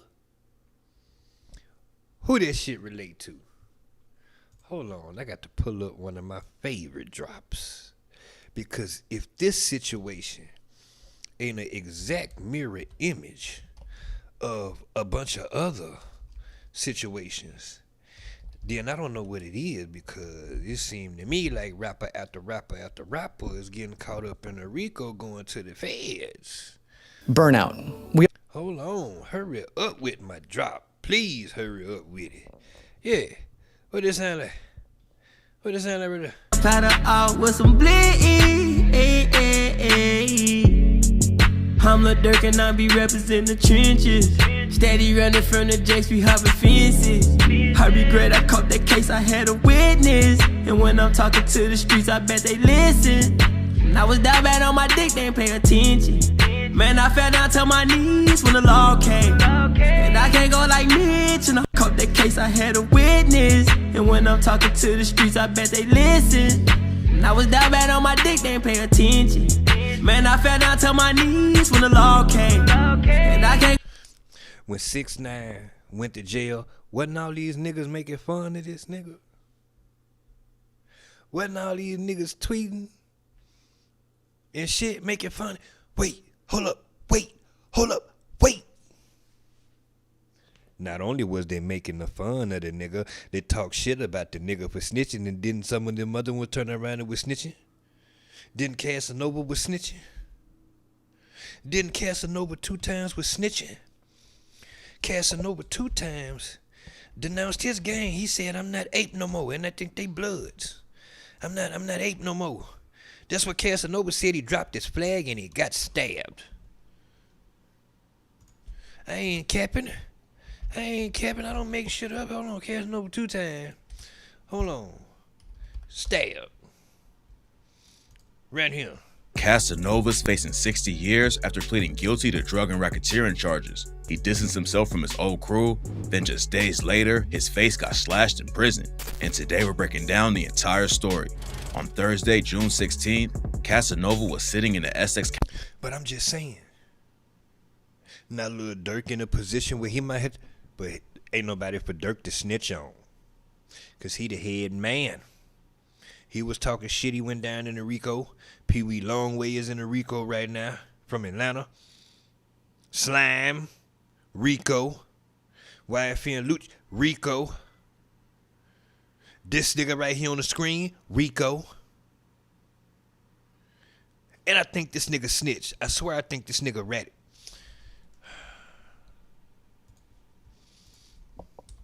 Cause I need a quick answer on that. 2 times snitch. Did this nigga snitch? I think he did. Yeah, he took a plea deal. Yeah.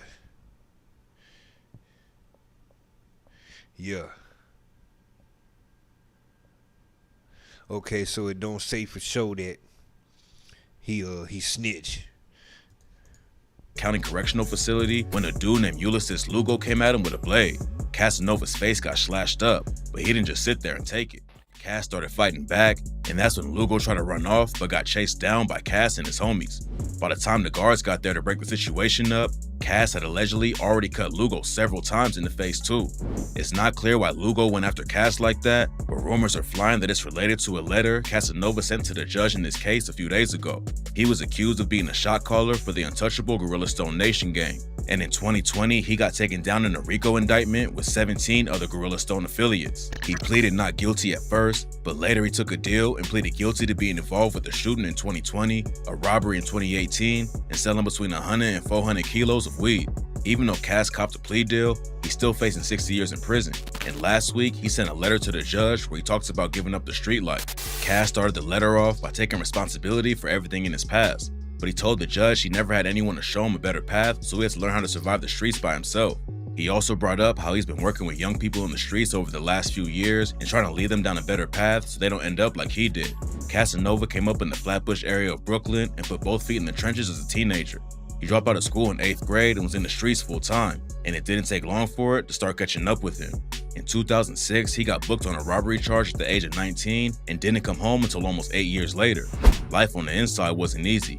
Cass had to fight every day just to survive, and he told DJ Vlad that he probably sliced up around 12 dudes while he was locked up. In his letter to the judge, Casanova said he had to act the part, but all he wanted to do was end it all. This wasn't the first time that a suicidal thought's been brought up to the judge. Back in 2022, when he pleaded guilty, Cass told the judge that he had been put on suicide watch a few days before and explained that he had attempted to kill himself a couple of times when he was a teenager. It sounds like he's been trying to get away from the street life for a long time, and he wrote, "I am telling you and anyone that will listen that I wanted out before I was arrested, and I am out." When he finally came back in 2014, Cass knew he had to switch up how he moved. He actually linked up with A$AP Rocky while they were cellmates together on Rikers Island. And in 2016, Cass hopped in the booth and started dropping tracks. His first single, Don't Run, had his name buzzing in the city. And a few months later, he signed a deal with Memphis Bleak on his Warehouse Music Group label under Rock Nation. Next, he dropped an EP in 2018 and his debut album in 2019. And that's when Casanova realized he could make a difference through his music. In the letter, he said, "I learned through my music career that people will listen and that I don't need to associate myself with a gang to succeed. I don't need to associate with a gang even if I don't succeed." But even though he was trying to make a change, Cass admits that he kept pushing the gangster image to promote his career. In the RICO indictment, they accused him of being a high-ranking member of the untouchable Gorilla Stone Nation and calling the shots. But Cass wrote, "I don't care what the government tells you, I'm telling you the truth. I was not involved in the daily activities of this gang. I wasn't anyone's boss." Cass wanted out. Hold on, let Unc get something to drink, goddammit. I'm gonna get on this motherfucker's ass real quick and then we're gonna move on to the next goddamn topic. But he let the gang use his name for promotion, and he said, "What I was, and I regret this, was a person that they could use to promote themselves in a world, I swear to you, I was trying to lead." He also apologized for the 2018 robbery charge. Cass was at a diner with some friends when a woman started recording him on her phone. Casanova allegedly snatched the phone out of her hand, and that's when another Gorilla Stone affiliate got involved and choked her unconscious. When it first went down, rumors said that Cass ordered the dude to choke her out, but last year he told the court that he didn't tell him to do it and that he actually picked the woman up off the ground and handed her phone back when the situation was over. In the letter to the judge, Casanova apologized again for everything that happened and said, "I am sorry for my past. I am sorry for the robbery, but I am telling you, I acted out of impulse in taking the lady's phone and deleting the videos, but that is all I wanted to do." He said that he never wanted anyone to get hurt and told the judge again that he didn't order the other dude to put hands on her. While he was pleading guilty last year, the judge asked prosecutors what kind of evidence they had on Cass. At first, a lot of fans thought it would be better for him to take it to trial, but it turns out the untouchable Gorilla Stones had some major leaks in the crew. The cops had a tape of a jail call between two members where they were talking about how Casanova always carries a gun. And on another call, someone in the gang said they were worried that the way Cass was acting would hurt his rap career. Cass also admitted to being involved in a shooting that went down at a house party in July 2020. He told the judge that he was invited to a mansion with his wife and some other friends, and he started shooting dice. Cass lost a couple bands that was supposed to go to the whole table, but when he handed it over, one of the dudes tried to pocket the whole stack and a fight broke out. Someone passed Casanova a strap, and it allegedly went off during all the chaos. It's been pretty clear that he's trying to leave the streets behind him, but that's allegedly what got him sliced up. At the end of his letter to the judge, Cass said, "I am telling you and anyone that will listen, I am no longer a member of Gorilla Stone or any other gang." Now, quick story about this nigga. Real quick. The way I found out about this nigga was not through none of this bullshit. I seen the nigga Breakfast Club interview. Casanova. And the reason why I'm pulling it up, I'm not gonna play it. But I wanna see what the caption was. Because it was something about, not that. This it right here 7 years ago. Speaks on Taxstone. I knew who Taxstone was at the time, being locked up with A$AP Rocky, working with Chris Brown and more. So when I think at this time, I pretty much was rapping. I definitely need to watch that 50 Cent interview. So anyway, I think at this time I was watching damn near every interview the Breakfast Club put out. But anyway, I ended up watching this nigga's interview, and that's how I learned about him. And he told his whole life story and everything. And the way this nigga got into music was, of course, he's a street nigga in the streets doing his thing or whatever. He knows somebody else that's a rapper. He wants to get into the industry. So he pay for studio time, all this other shit. He go there, the rappers. Eazy-E story. He go there, well, the rapper showed up in Eazy-E story. But anyway, he go there, the rapper doesn't show up. So the engineer is like, well, shit, man, nigga, you look like or some shit. You know, why don't you rap something? You pay this the time paid for. He like, shit, I'm not a rapper. He's like, well, fuck it then. You got some beats. So the engineer go through the beats and shit. He find one that he like. It comes out to be the song "Don't Run." He makes the fucking song, smash goddamn song. First song ever made out the goddamn gate. And because of his street ties, and he got, which, you know, he from New York, he from the streets, he got street ties with other street niggas that got ties with niggas that's in the industry. Boy, I tell you, when I tell you network is a real motherfucking thing, it ain't about what you know, it's who you know. That's a real thing. You know how many niggas is in the industry right now that's in the industry because they part of a gang? Because this nigga over here is Westside Pyru, and his big OG homie is cool with Lil Small Eyes from Fruit Town, and Small Eyes is the cousin of DJ Quick. What the fuck? Like, so anyway, that's not his situation, but he knew people. So anyway, he got this fucking song. This nigga ends up on tour with Chris Brown. He got one goddamn song. So, goddamn, Chris Brown is on tour. He coming to my city. I had already made my mind up that was going to be my birthday present to myself that year. And so I go, and sure enough, fucking Casanova is on the tour. And he come out to do his shit. I think he had more than one song at that time. But when the song Don't Run came on, I was the only person that I seen, as far as my eyes could see, that knew the fucking song. Nobody else knew the song, but I knew the song because I heard of the nigga through the Breakfast Club interview, and that made me go check out the song because during the interview, Charlamagne says, and damn, man, like, you like, everybody getting shot? Like, why everybody got to get shot? Because in the song, Casanova said, boom, boom, boom, everybody getting shot, boom, boom, boom. And yeah, just threw it away. I digress on this nigga, but it's also a good segue for the YSL shit right here. So today, you got Slime Life Shawty of YSL taking a plea deal in the RICO case. Now, I haven't been keeping up with this trial. Cause my thing is, I really don't give a fuck.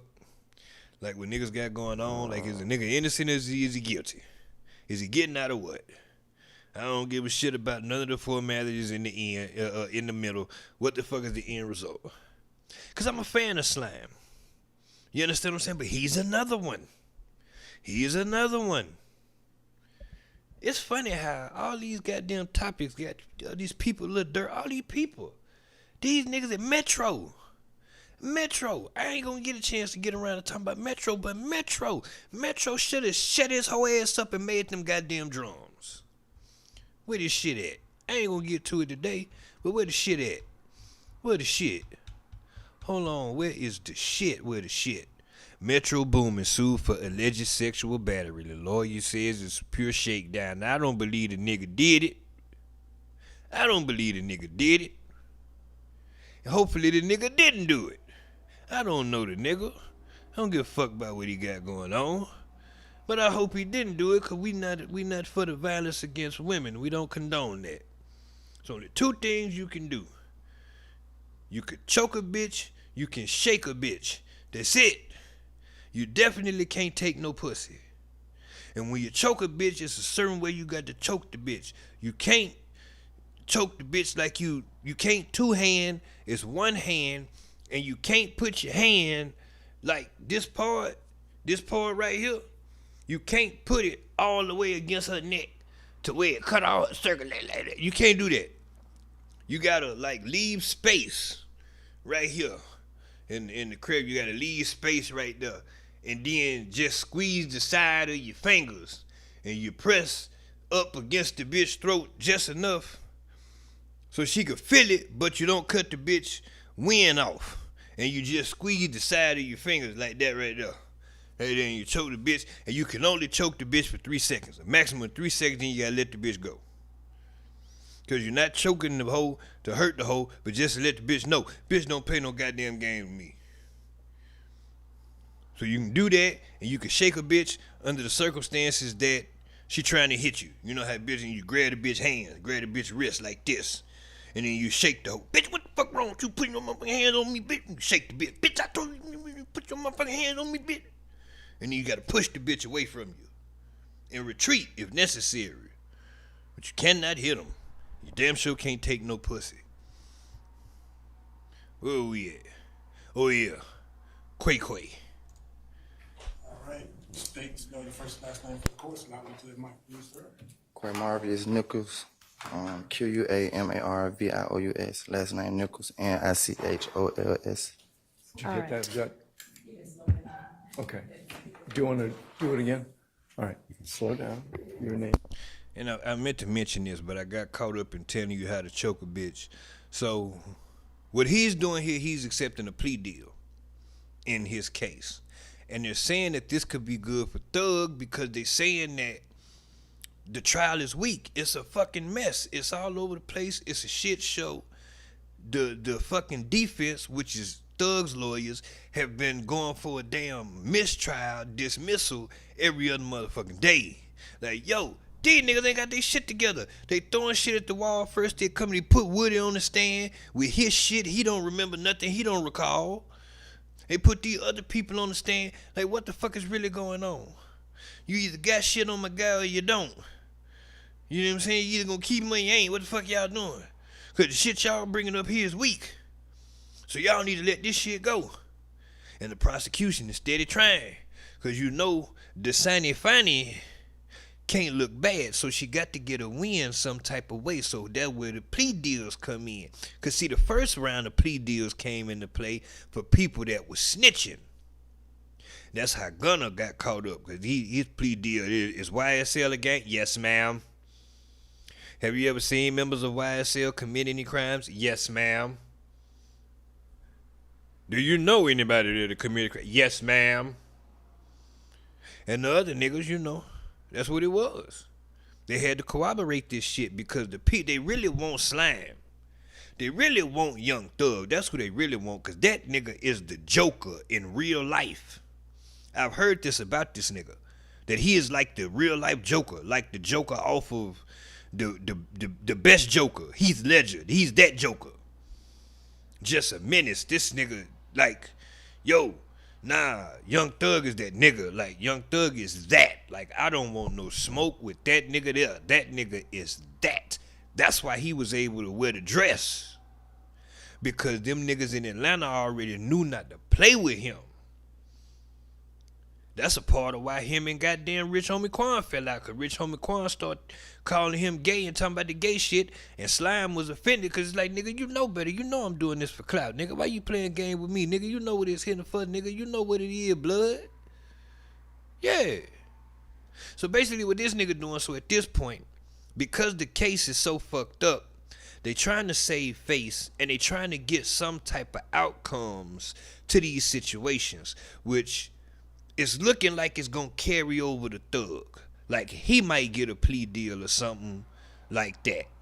But the thing is, with Thug want a plea deal, cause personally me, if I got millions of dollars and I got these lawyers that's on these motherfuckers' ass and they kicking their ass every time you turn around, like my lawyers is kicking the prosecutor's ass every time I turn around. They got a weak ass case. Everybody thought I was gone, but they was wrong. Shit, I'd fight that motherfucking shit to the end. And that's what I think Slime gonna do. Now let's watch this nigga take this goddamn plea deal up here. I'll spell it for this young lady right here. Okay, my name is Quamarvius Nichols. First name Q-U-A-M-A-R-V-I-O-U-S.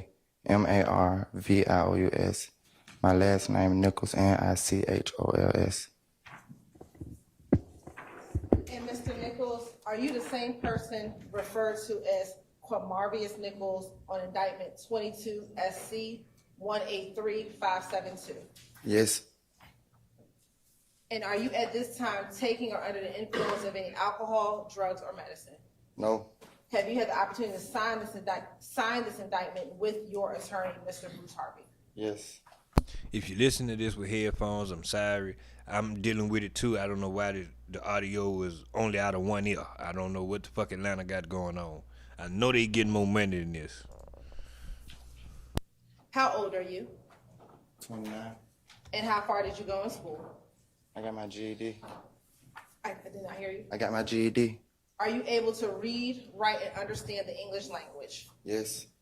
Do you understand that in this indictment, you were initially charged with count 1, conspiracy to violate the Racketeer Influence and Corrupt Organizations Act, which carries a sentence of 5 to 20 years. You were also charged with count 49 in this indictment, which is murder, which carries a sentence of life. You were charged with 2 counts of participation in criminal street gang activity, which was counts 50 and 51, which each carried a sentence of 5 to 20 years. You were initially charged with counts 53 and 65, possession of a firearm by a convicted felon under Code Section 16-11-133, which each carry a sentence of 15 years consecutive to count 1. And then you were also charged with count 54, which is possession of a firearm during the commission of a felony, which carried a sentence of 5 years consecutive to count 1. Do you understand that is what you were initially charged with? Yes. Do you understand that you have the right to plead either guilty or not guilty to these charges? And if you plead not guilty or remain silent, you may receive a jury trial. Yes. Have you had an opportunity to go over and review the waiver of rights form with your attorney? Yes. And I'm going to hand this to your attorney.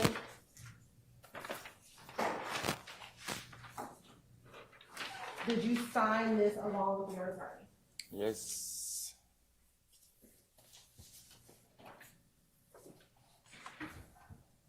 Have you had enough time to speak with your attorney, Mr. Bruce Harvey, about all the facts and circumstances known to you regarding the charge in this indictment? Yes. Do you need any more time to discuss this man with your attorney? No. Are you satisfied with his counsel and representation?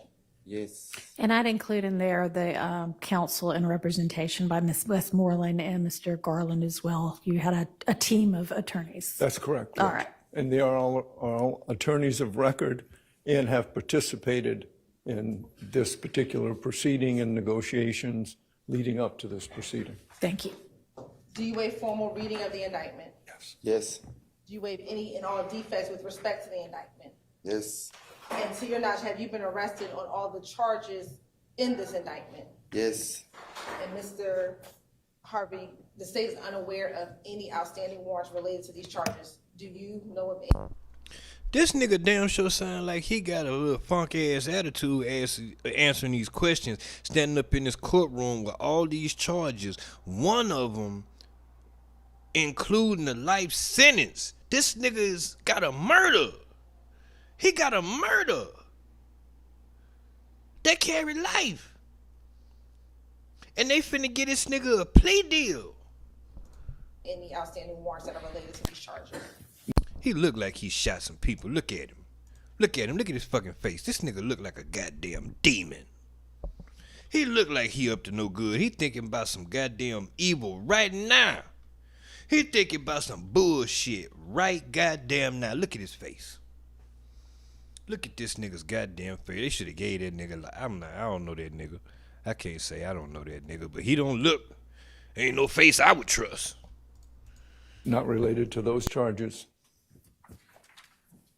Have you been advised of the minimum and maximum sentence for each charge that you are pleading to? Yes. Do you understand this is a negotiated plea of guilty, which means that the state will recommend to the court as to count 1, conspiracy to violate the Racketeer Influence and Corrupt Organizations Act, a sentence of 20 years to serve 7 years in custody, balanced on probation? Yes. Do you understand as a part of the negotiated agreement, the state will null process? Wait, did y'all just hear that? All them charges. Hold on, did I got it listed? They got this shit listed? No, they don't have it listed. I swear to God, this nigga had like 6, 7 charges, like possession of possession of a firearm by a convicted felon, possession of a firearm during the commission of a crime, murder. And this nigga ultimately end up getting 20 fucking years. With 7 of them served in prison, 13 of them on probation. Are you fucking serious? That's how weak their case is. This nigga got a body. And Corrupt Organizations Act, 1, maximum sentence for each charge that you are pleading to. Yes. Do you understand this is a negotiated plea of guilty, which means that the state will recommend to the court as to count 1, conspiracy to violate the Racketeer Influence and Corrupt Organizations Act, a sentence of 20 years to serve 7 years in custody, balanced on probation? Yes. Do you understand as a part of the negotiated agreement, the state will null process or dismiss count 49, which is the murder count, count 50, 51, which are the gang activity counts, count 53, possession of a firearm by a convicted felon, count 54, possession of a firearm during the commission of a felony, and count 65, possession of a firearm by a convicted felon? Do you understand that is the negotiated agreement? Yes. Do you understand that the court does not have to accept that? This nigga had a total of 7 charges. Ultimately, only had to plead guilty to 1 that carried a 20-year sentence. He's gonna do 7 years in prison and 13 years on probation. And Slime look mad than a motherfucker. Look at Slime. Slime look mad than a motherfucker. Cause see, this is the thing. With him pleading guilty to Rico, that the prosecution is gonna try to use that to help them in prosecuting Thug for Rico. But see, the thing is, the trick is, Quay didn't play. Quay didn't come to play. And ultimately what happened was, as a part of his plea deal, they made it very clear, his lawyer made it very clear that my client is not snitching on nobody else. He is only pleading guilty to the shit that he did. Recommendation. Yes. And the court can sentence you to the maximum on each charge and can run those charges consecutively or one after the other. Yes. Well, there's only one charge that so a guilty plea is I'd being listen- entered into, so Under my breath to that. there's no other sentence to run anything consecutively with regard to this plea. You understand that? Yes. Okay. Do you understand this plea may be used to enhance sentencing on other convictions in this jurisdiction as well as in other jurisdictions, including the federal courts? Yes. Do you understand if you are currently on probation or parole, your probation or parole may be revoked based on your entering a guilty plea today? Yes. Do you understand if you're placed on probation of any kind, you cannot violate any criminal laws of any governmental unit or any special conditions of probation without being subject to revocation for the balance of your sentence? Yes. Do you understand you are not allowed to possess or use a firearm while on probation? Yes. Do you understand if you are not a United States citizen, a guilty plea conviction will affect your immigration status and will result in deportation, just like a conviction at a trial would, and that is true regardless of any advice by your attorney or anyone else? Yes. Do you understand that neither the court, your attorney, nor the district attorney's office has anything to do with parole, the Department of Corrections, or Board of Pardons and Paroles, and no one can guarantee parole no matter what anyone has told you? Yes. Do you understand that there may be other adverse or unfavorable consequences as a result of this guilty plea conviction, just as there would be from a conviction following a trial? For example, your guilty plea may affect your right to vote, your right to hold public office, your right to serve on a jury, your right to obtain a passport, your right to receive, possess, or transport a firearm, or the ability to obtain employment. Yes. Do you understand that by pleading guilty to a felony, if you use, receive, possess, or transport a firearm, or use a firearm in a crime, you will be guilty of a felony, which may carry a sentence of 1 to 15 years in prison? He know that shit. Y'all already got him in there on a goddamn felony possession of a firearm that he done got away with. Yes. Do you understand that you waive any and all defenses, including any mental health defenses, by entering a plea of guilty? Yes. Do you understand if you went to trial, you have the right to a trial by jury, the right to see, hear, and confront witnesses called to testify against you, and the right to testify or to remain silent and not incriminate yourself? Yes. Do you understand that by pleading guilty, you are giving up the following? Getting 8 ads every 20 minutes is actually diabolical. Meet Pi, the ad blocker that actually works. Following rights. After each right, I'll ask you to say yes or no if you understand. The right to a trial by jury. Yes. The right to remain silent and not incriminate yourself. Yes. The right to confront witnesses against you. Yes. The right to assist with counsel hired by you or to court-appointed counsel if you cannot afford an attorney at the trial of your case.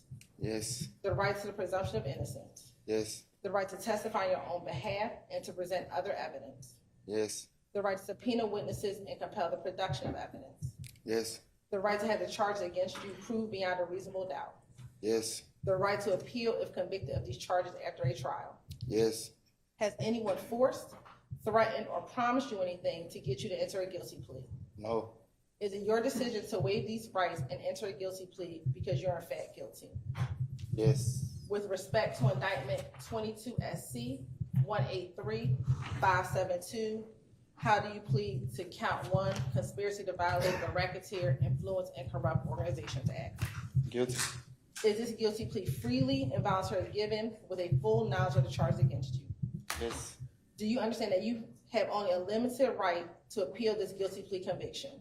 Yes. Do you understand that you have 4 years from today's date to file a habeas corpus petition challenging the voluntariness of this plea? Yes. And that can challenge anything about the constitutionality of the plea. It's not limited to voluntariness, understand? Yes. And Your Honor, if this case were to Hang on just a second. You also have, so 4 years for that to file a direct appeal. You have 30 days from the date of sentencing, which is going to be today. And you have until the end of this term of court to file a motion seeking to withdraw your guilty plea. That doesn't mean anything like that would be granted. You would have to establish facts that would warrant that, but that's just the time period is until the end of this term of court. Do you understand that as well? Yes. All right. Your Honor, if this case were to continue with trial, Your Honor, the state would expect, as to this defendant, the state would expect to show that what has already come into evidence that on July 3rd, 2017, as well as October 23rd, 2018, that this defendant is an associate of the enterprise of YSL, also known as Young Slime Life, and that he conspired to associate together with others for the common purpose of illegally obtaining money and property through a pattern of racketeering activity and conducting and participating in the enterprise through a pattern of racketeering activity. In furtherance of the conspiracy, this defendant engaged in the activities below. He engaged in activities that assisted with preserving, protecting, and enhancing the reputation, power, and territory of the enterprise through acts of racketeering activity to include murder, assault, and threats of violence. That this defendant preserved, protect, and enhance the reputation, power, and territory of the enterprise by the posting of messages, images, appearance in videos, and songs demonstrating allegiance to the enterprise and a willingness to engage in violence on its behalf, and to obtain money, weapons, and other property through acts of racketeering activity, including the unlawful sale and distribution of drugs. Your Honor, evidence has come in during this trial that on July 3rd, 2017, all right, get to the lawyer shit. that the evidence stabbed at the full gas station, leaving. Shit, she talking a lot of shit. Mr. Harvey, are y'all acknowledging done a lot. a factual basis to the count one, the RICO count? Okay, we are acknowledging a factual basis. There has already been evidence with regard to the July 3rd, 2017 drug event, the October 23rd, 2018 drug event. We categorically deny and contest any use of violence by Mr. Nichols. We don't agree to that underlying factual basis. We believe those two predicate acts that were committed by Mr. Nichols without any question are sufficient to meet the elements of the offense. The offense to which he's pleaded to, which is a RICO conspiracy. A RICO conspiracy requires proof that the defendant either conspire with another person to violate one of the substantive provisions of RICO, and that would be drug offenses, or personally endeavor, I believe that's what the language of the statute says, to violate one of the substantive. Nah, this nigga's lawyer is on it. Whoever this nigga's lawyer is on his shit. Because the lawyer ultimately up there saying, listen, we don't agree to no violence. We ain't agreeing to that. My man's over here didn't hurt nobody. He ain't do nothing to hurt nobody. But he did sell a little drug, you know what I'm saying? So a little weed and everything, you know, get a little money off, little, you know, little scam and everything. But he ain't hurt nobody. Of provisions. Well, that's what the language of the statute says, but Yes. he is indicted in this indictment with conspiring, not with endeavoring. That's correct. So we're talking about a conspiracy. We acknowledge the two events that he participated in. We categorically deny any other allegations other than those two events that are sufficient for a factual basis. We categorically deny. Basically, it's two offenses on here that meet the fucking statute to qualify for a RICO, and them is the ones that we agreeing guilty to. Non-violence, drug that conspired to sell drugs and other shit, but he ain't hurt nobody. And we ain't agreeing to that, and he ain't snitch on nobody, and he ain't tell on nobody. That's basically what the lawyer's saying. He's saying he's admitting guilt for the two incidents that he was a part of. That we participated in any way in the unfortunate death of Mr. Drinks. We categorically deny any other charges to which we are, substantive charges to which we are not entering a plea, and that includes gang charges. This is a plea solely to a conspiracy to violate the RICO Act. So that, but yes, we acknowledge a factual basis to that extent, Your Honor. Understood. All right, thank you. You're right, we just have one additional thing. So basically, my client ain't killed nobody, he ain't hurt nobody, and he wasn't doing no gang activity, but he definitely did conspire with some other niggas to get some goddamn money. Go ahead. The factual basis regarding the nature of YSL is that the evidence has shown and will continue to show that Mr. Nichols conspired with others to participate in Young Slime Life through a pattern of racketeering activity, and multiple defendants and unindicted co-conspirators have committed overt acts to further this conspiracy, including drug sales, aggravated assault, and murder, also including social media posts asserting the violent nature of and asserted dominance of Young Slime Life, also known as YSL.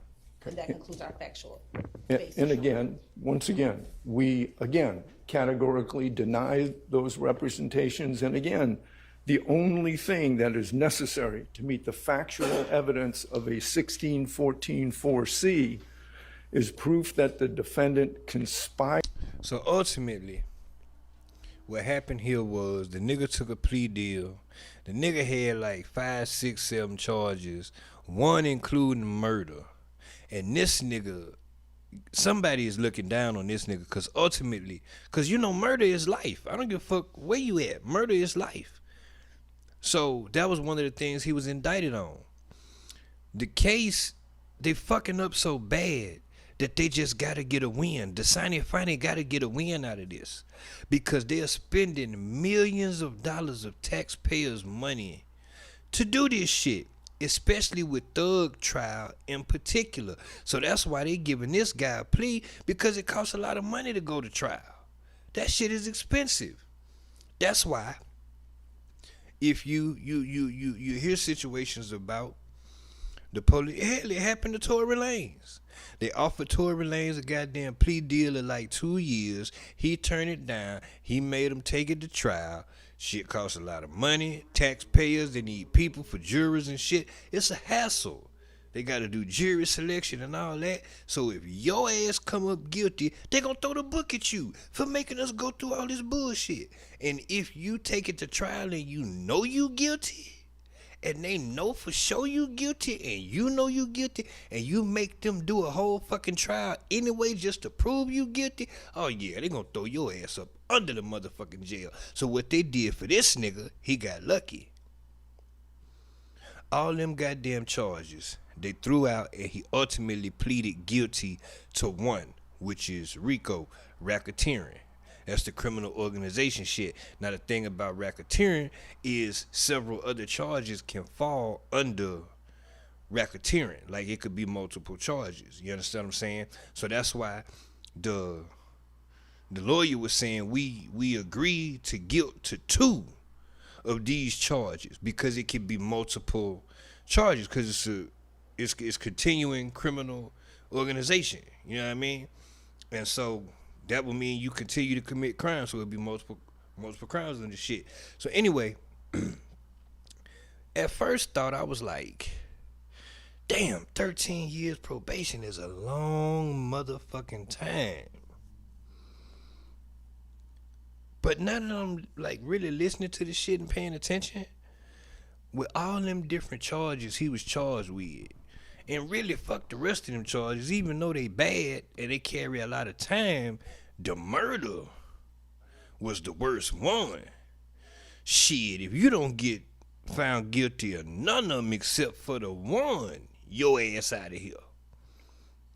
So this nigga was able to skate a murder charge and plead guilty to one charge of RICO, which got him 20 years, 7 years in prison, 13 years probation. Now, I think these niggas been locked up for like 2 years at this point. So, he'll get credit for 2 years incarcerated already.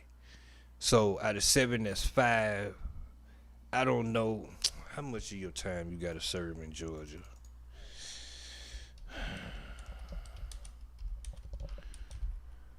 Your time, because I know in some places it's like different percentages and shit, and I think the feds is like 85%.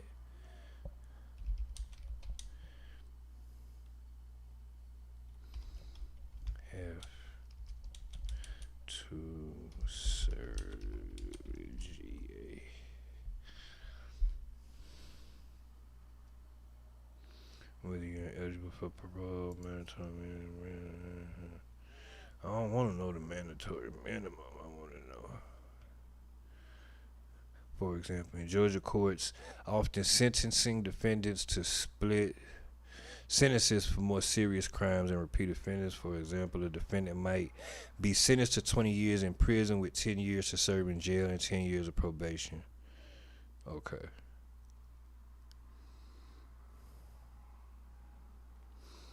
Most parole eligible inmates are statutorily eligible for parole after serving 1/3 of their prison sentence. So what's a third of 7?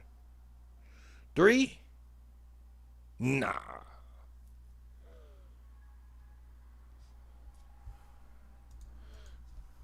Like 2.5?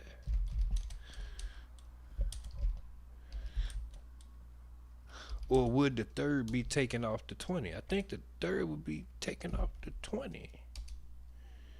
2.3. What is a third of 20? 7? 6.6? Okay, so now he gonna have to do a whole nother 5. Yeah, he gonna have to do a whole nother 5 before he get out. Where I'm at with the shit right here. Yeah, he gonna have to do a whole nother 5.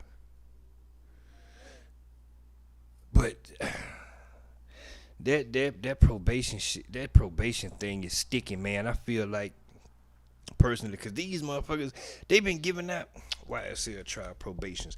They've been giving out 15-year probations, 20-year probations like it's candy.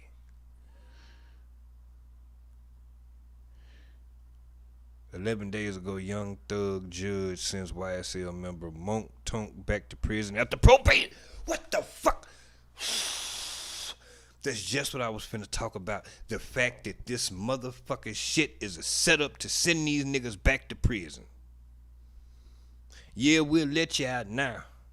Them niggas ain't gonna, which granted this other nigga, this Quay nigga got to do 5 more years, but he got to do 13 years of probation. They got some niggas on this case that got out, that been out. They been took their plea deals and got out, and they got like 15-year probation, 20-year probation. That shit ain't nothing but a motherfucking setup to get your ass back in jail. Hold on. I'm a stuffing guy.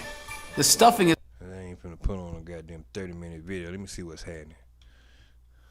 Fulton County District Attorney's Office pushing to revoke bond for a former alleged YSL member. That's right. They believe Antonio Monk Sledge violated conditions of his plea deal when he testified in court last month. And 11 Alive's Grace King, who's been covering this trial, you've been in that courtroom a whole lot, Grace. Joining us now, we're talking about serious consequences here that could happen. Right. So in 2022, Sledge took a plea deal that gave him 2 options: up to 35 years in state prison or probation, as long as he testified to certain factual statements he now says aren't true. Number 8, true or false? False. YSL member Antonio Sledge proved to be a difficult witness for state prosecutors in September.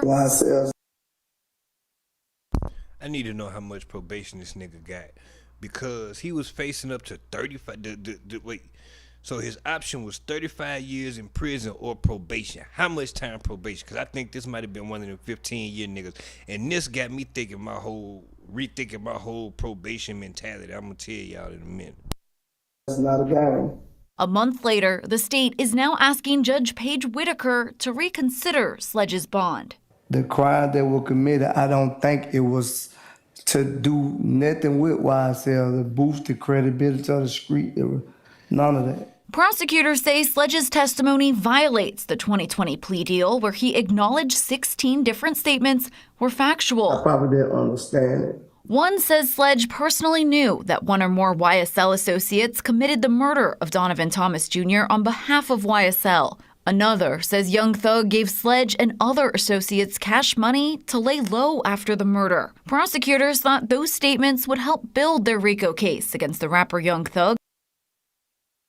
What the fuck is going on in this case with this nigga agreed to do the deed and then got on the stand and took a stand in defense of his mans. I don't remember this shit. I don't remember saying this. This is false. These niggas, I just told y'all a while ago this nigga was like the Joker off the Batman, the Heath Ledger Joker. They really scared of slime. Y'all don't understand. They scared of slime. Slime is that. Slime is like that. This nigga was facing 35 years or probation. He got his shit revoked to life for slime.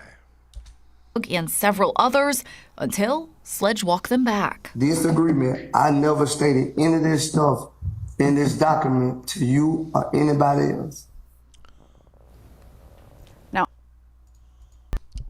what the fuck?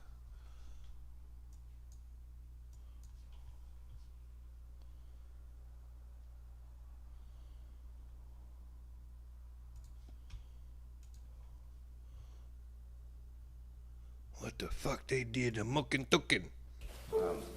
They filed a they goddamn Mookin Tookin. probation revocation for the defendant. Y'all know nothing about Mookin Tookin? Hold on. What's the name of that goddamn movie? Don't Miss. Yeah. Yeah, y'all know nothing about the Mookin Tookin. Yeah, that's this nigga's name. How you spell this shit? Mookin Tookin? Right there. That's it. That's his name, Mookin Tookin. That's it. With Asana, AI is... Hold on, look, I'm finna show you. I forgot to show you this crazy bitch. I forgot to show you the fucking footage of the crazy bitch, but I digressed off 6ix9ine. Hold on. Him? They say his ugly face everywhere. Everyone is running to Phantom Shoei machen Tachen for the food the heroes eat. Kope, sambuse, delicious machen Tachen. You never know who. It's this nigga's name, ain't it? Mookin Tookin? Is the name of the Mookin Tookin? Yeah, right there. Hold on, make sure y'all can see that shit. Right there. Wait a minute, where's my cursor? Right there. Right there. That nigga named Mookin Tookin. Yeah, that nigga goddamn name is Mookin Tookin. Wait a minute. Right here. Welcome to Hezbollah customer service. All lines are busy now. Your call will be received in minutes. Come on. Wait, they gonna say it a whole lot. Hold on. Well, you know how chain anyway. Bizup, so you not give any incentive? Oh, okay. I want 50% Mookin Tookin chain. We call it Phantom and Salim Mookin Tookin. No. That's that nigga name right there, Mookin Tookin. 25%. No. I want yo. No. 25%. I want 50% Mookin Tookin chain. We call it Phantom and Salim Mookin Tookin. No. Yeah, that's that nigga goddamn name, Mookin Tookin. Where this shit at up here? Hold on.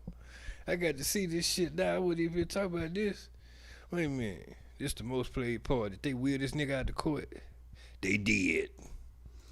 I actually view this much more akin to perjury, frankly, than a technical violation. Oh my God.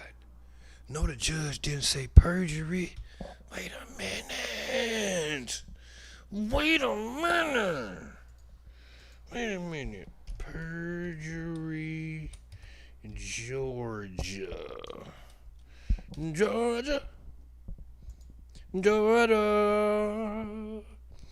Perjury is the act. Okay, we know that's lying on the stand. A fine of up to $1,000, a prison term of 1 to 10 motherfucking years. Or you can get both a fine and prison time, life in prison if the perjury caused somebody to be executed. Ain't no way, ain't no fucking way, ain't no way, ain't no fucking way, ain't no way, ain't no. But I mean, that would make sense, shit, if you lie on somebody and get them the death penalty, an eye for an eye, a tooth for a tooth, throw the bitch off the roof, you know what I'm saying? A white-collar crime defense lawyer can help with perjury charges by investigating the case, gathering evidence, interviewing witnesses. Okay, whatever. So basically, a fine of up to $1,000 and a prison term of 1 to 10 years. So that's a whole nother charge on top of his probation violation. I don't feel like watching this whole 32-minute video, but I want to know how much time this nigga originally had. 5 years. She revoked 5 years of his probation, sending him back to prison. So was it a total of 5? Because he wasn't out 5. So he must have had 5 years probation. And she revoked that shit. See, let me read the comments and see what the hell going on. Cause I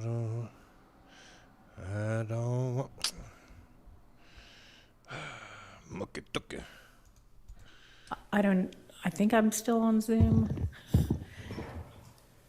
Yes, Judge. Yeah. Fulton County case. That felony fucking probation. That is the gang participation, aggravated sex battery, attempted aggravated sex battery, aggravated battery. Did this bitch say aggravated sex battery? Oh, this nigga got a weird case. Why is he around? That is the gang participation, aggravated sex battery, attempted aggravated sex battery. What? He attempted to rape a man? Get him out of here! Ain't no way. Ain't no fuck. The fuck? Nah, he deserved to be in prison. Get this nigga the fuck out of here. Aggravated battery. Beating up bitches.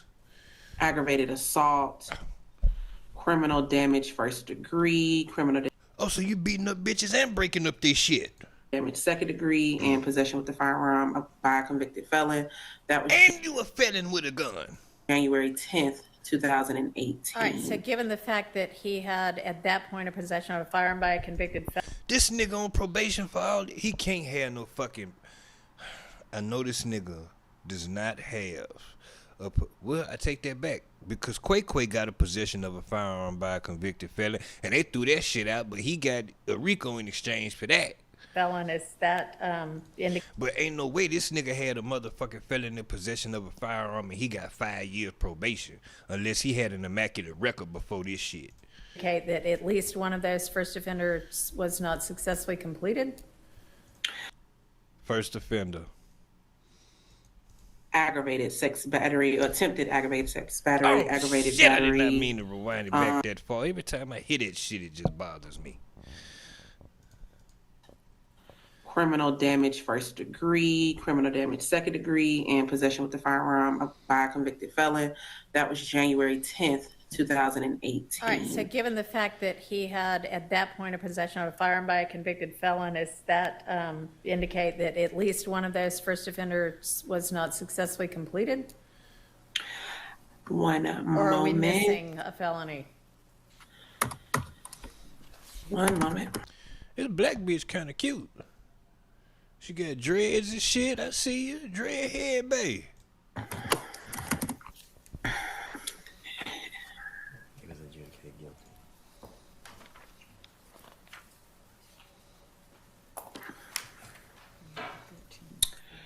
That will. Somebody find this hoe for me. Somebody in the chat find this hoe. She pretty. I don't want to talk to her nothing. I just want to follow on Instagram. Be correct, Your Honor. In addition, of course, the current case that he is currently on probation. What's up, Dirtbike Drone? I'm sorry, I have a habit of I get to cooking and I don't be looking at my comments and shit. I like to I like to acknowledge everybody. What's happening with you? Thank you for tuning in. On. And somebody find me this hoe. As far as previous revocations, So, hang on. So the 15 SC and then this 22 SC case, right? Is there anything Correct. between the two of them?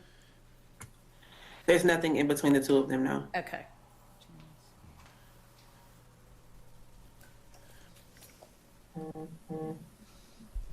Okay, I ain't trying to go through all. I ain't trying to watch this whole goddamn thing.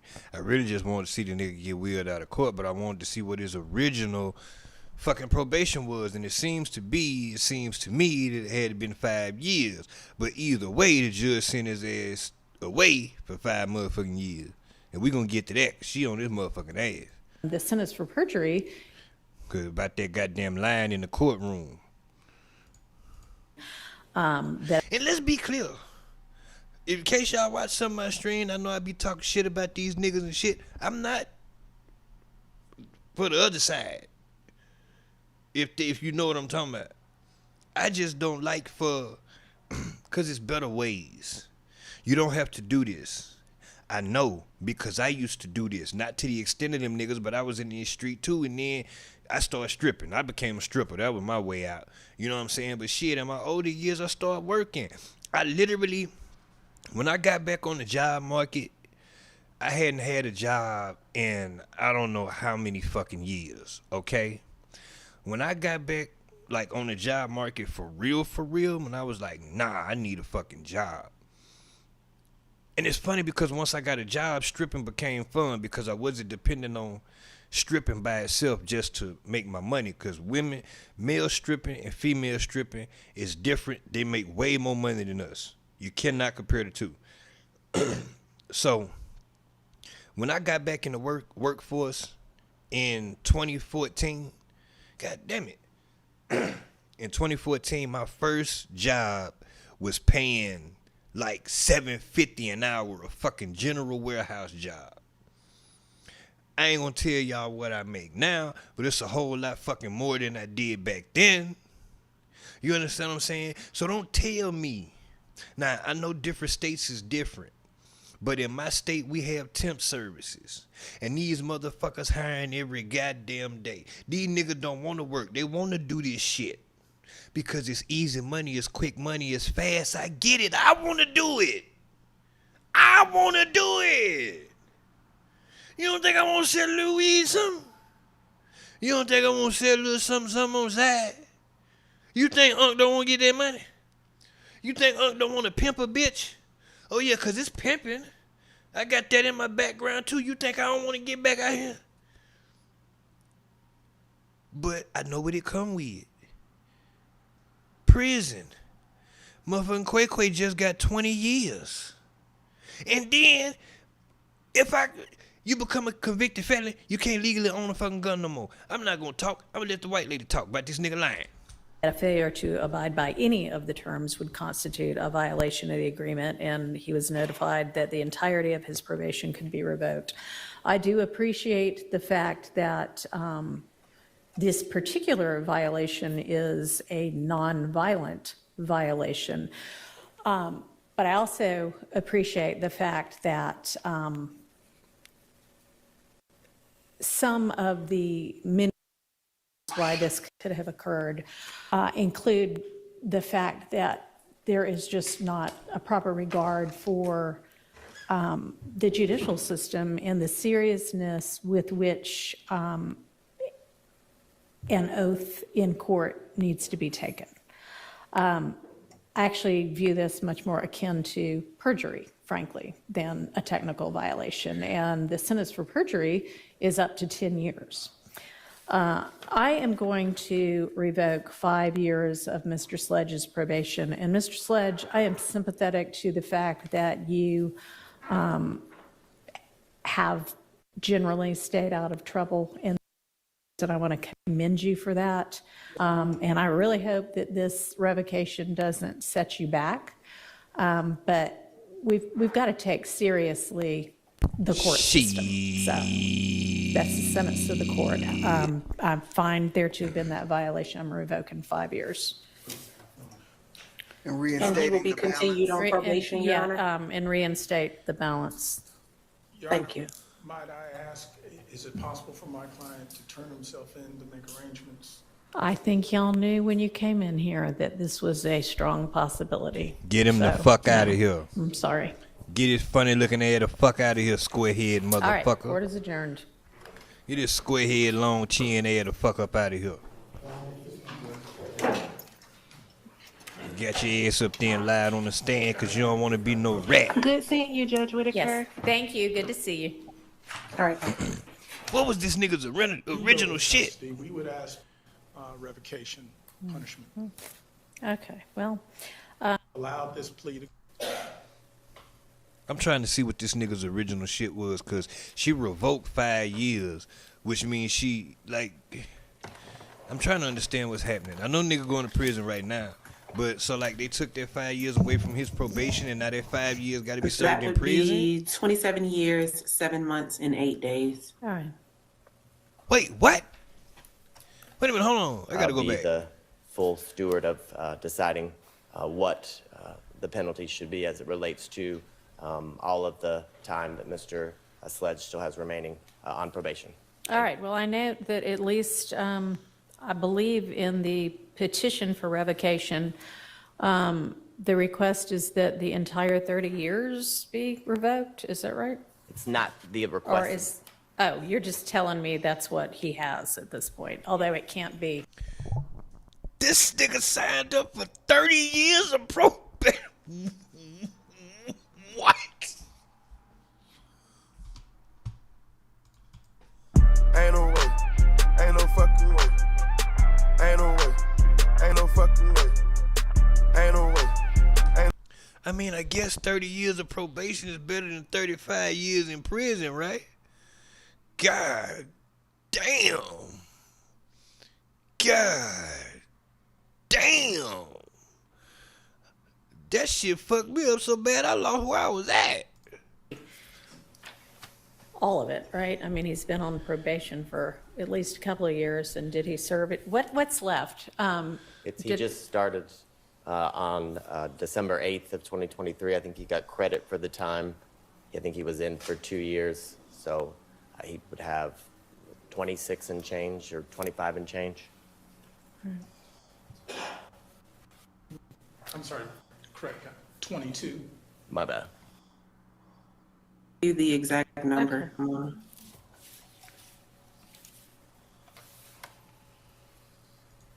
And they was trying to revoke this nigga's whole... They put in a suggestion to revoke this nigga's whole 30 years. Because he got up on his stand and lied. This nigga so scared of slime that he was willing to go to prison for 30 years. This nigga rather go to prison for 30 years than to live on the street and be called a rat. I know somebody in prison right now for 40 years because he didn't want a rat. And this nigga got kids. He got kids. And he in prison for 40 years because he didn't want a motherfucking rat.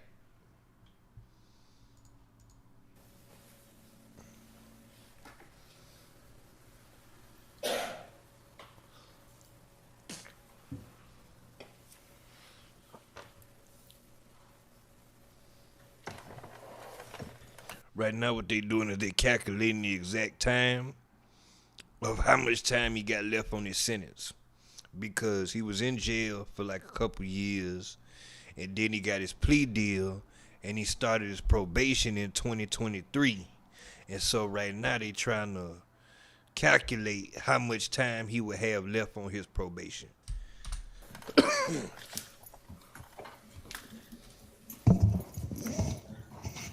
That would be 27 years, 7 months, and 8 days. All right. All right, thank you.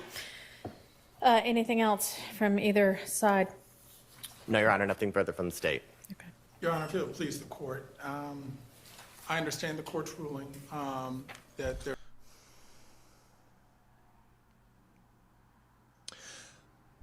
So they went to this nigga with an old tomato. They went to this nigga with an old tomato and said, you can do 35 years in prison or 30 years probation. Now, it's kind of an easy decision. Because although I feel like probation is set up for you to fail to get you back in the system, that's kind of an easy choice because yeah, I'll take the 30 years probation over 35 in prison any motherfucking day. Because real shit, depending on how old you are, 35 is a life sentence. Like the guy I'm talking about that's doing 40, he pretty much got a life sentence.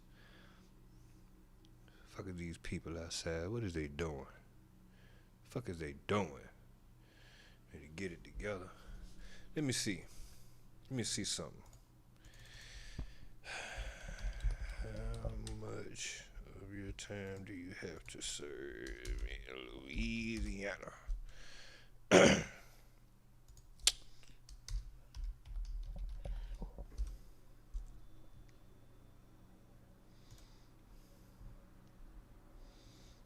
Type of crime. Hold up. How much of your time do you have to serve in Louisiana for, is it murder that he got? Life. Because he don't have life. Up to 40 years in prison. Manslaughter, so that's what he got.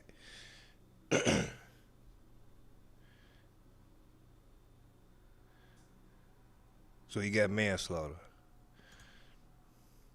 65%. Current person convicted of a crime of violence and not otherwise ineligible for parole shall serve at least 65. Wait a minute. That nigga ain't got no goddamn parole. Wait a minute. Manslaughter.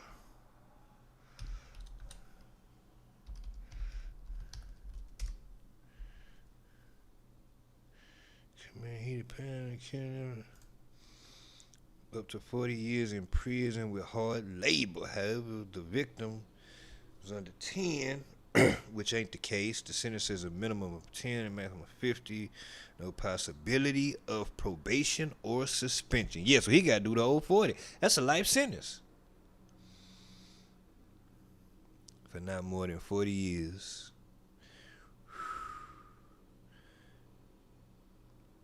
And you gotta do the whole thing. So yeah, man. So this nigga chose motherfucking the 30 years probation over the 35 years in prison, which is an easy decision. You know what I'm saying? But every state is different. I know when I caught my pistol case in 03, they offered me a year probation or 30 days in jail. Class A misdemeanor though. Non-violent crime and shit. I was 20. You got to be 21 to have a gun and shit. The gun wasn't stolen or no shit like that. It was a clean gun. So I just wasn't supposed to have it. Unlawful carrying of a weapon. So they offered me, god damn it, smoking cigarettes for years and still smoking Black and Mild right now. But they offered me a year in county jail. Or, wait, I'm sorry. They offered me a year probation or 30 days in county jail. I said, I take them 30, goddammit. I take them 30 days. At that point, I had done already been in there 4. I was like, shit, 26 more. Fuck it. Opposed to a year probation? You got fucking check in and fucking drugged. I wasn't smoking no shit like that back then. You know what I'm saying? Cigarettes, that's it. And I never drank. So the drug test necessarily wouldn't have been an issue, but one of the main things is you had to have a job. And I damn sure wasn't working when I caught that pistol case, and I wasn't interested in goddamn getting no motherfucking job. Although, these days, at this point, at this age, I wish I had to start working back then. That's another story for another day. Can't worry about what you did in the past. All you can do is move forward. Can't worry about what you did, what you didn't do, what you thought about doing, what you want to do. All you can do is think about today and move forward and try to make a better way. Hey! So yeah, man. So in my case, them 30 days in jail sounded way better than a year motherfucking probation. But now in this nigga's case, And then it's the funny thing. Let me tell you something funny, real quick. So I signed for my fucking 30 days. I go back to where they got me housed at and shit. And so I get back, you know, niggas be in there, you know, talking and shit like that. And they ask me, shit, nigga, what they give you, dog? And I say, shit, man. Goddamn, I signed for 30 days, man. They tried to give me a year probation. I was like, they was like, shit. Same thing I told y'all. And I was like, shit, man. I was like, fuck that shit. I got more. I'd rather do 30 days.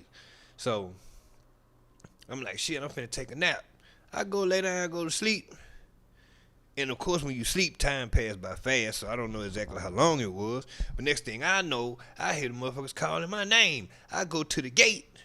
They got the folder in their hand and shit. And when you finna get released, it say HOT. And this nigga had the folder in his hand. One folder, so that means he was only coming to get me. And it said HOT. And I was confused because I just come back from court from goddamn signing up for 30 days. Well, this was my second arrest for the same goddamn crime. I got arrested months earlier for 2 charges. They only filed 1. The first time I went to jail, I did 10 days in jail. The second time I went, I did 4.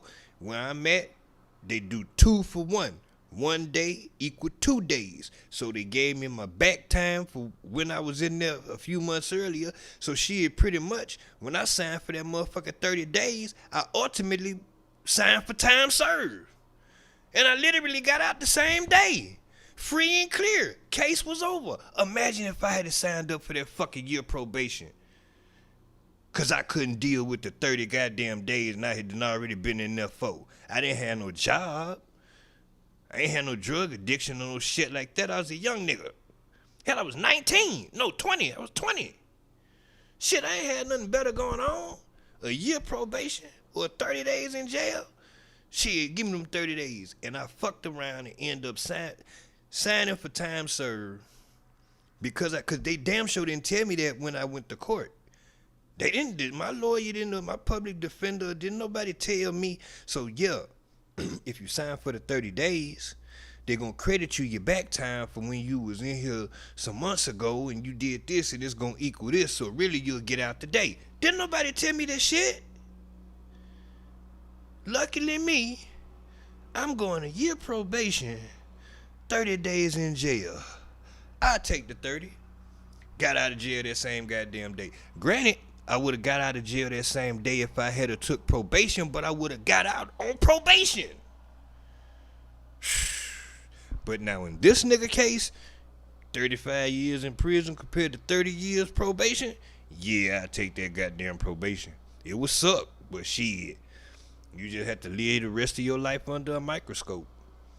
And that just is what the fuck that is.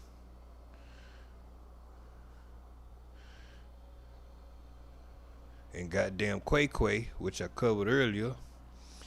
And that happened today. That's why I'm covering Quay. Let me go back. Right here. I covered Quay because that happened today. And he signed for 20 years probation. 7 years in prison, 13 on the outside. I thought that was a bad deal. But what was the alternative? See, that's the thing. I didn't know the alternative. I was just hearing 20 years, 7 years in the pen, 13 probation. And that didn't sound good, but I didn't know what the alternative was. And the alternative was get charged with these other motherfucking charges, nigga, and do life. I guess I'm gonna take the 13 years probation. But what I wanted to say about that with these niggas, now, the Mookie Tookie nigga, he was stupid because he fucked himself. He went in there and got on the stand and lied. Woody, the difference here, Woody got immunity. Woody didn't get on the stand and lie. He just said, I don't recall. And he was the only one that was able to get that off, to my understanding. I don't think they let nobody else get that off after that. Because I haven't been keeping up with the shit. You understand what I'm saying? I told y'all earlier, I don't give a fuck really about none of this shit. Bunch of ignorant niggas committing crimes, doing street shit when there's other things that they could be doing, but they don't want to try, they don't want to apply themselves. I understand the environments you come from and shit like that, but where there's a will, there's a way. And if you really want to make a motherfucking change, you can. I don't want to hear that bullshit, especially if you niggas is out here making thousands of dollars per day. Shit. Cause there's a whole lot of other people out here making it happen off of less money. This nigga literally got away with murder. But I digress. We gonna see what happened with Slime though. That's what we really waiting on. That's what the fuck with it. Metro should have shut his whole ass up and made some drums. Now he getting sued. I'm gonna go into the motherfucking, hold on. Let me see. Do they got the, fuck it, let's talk about it. Hold on.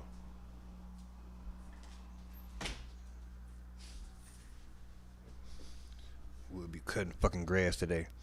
According to Metro Boomin's real name, Leland Wayne, he a fucking lame, so I know he had to be an influence.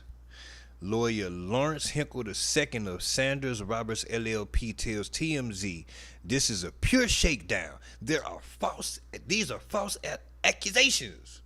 Mr. Wayne refused to pay her months ago and he refuses to pay her now. Mr. Wayne will defend himself in court. He will file a claim for malicious prosecution once he prevails. Metro Boomin is facing a new lawsuit from a woman who claims she knew and trusted the Grammy-winning super producer before he allegedly raped her in 2016. And it's 2024, ho. That was 8 years ago. TMZ Hip Hop obtained docs filed today by a woman named Vanessa, whatever that say, who claims she was suffering from depression after the death of her 9-month-old son at the time, but hit it off with Metro during a getaway trip to Vegas in the spring of that year.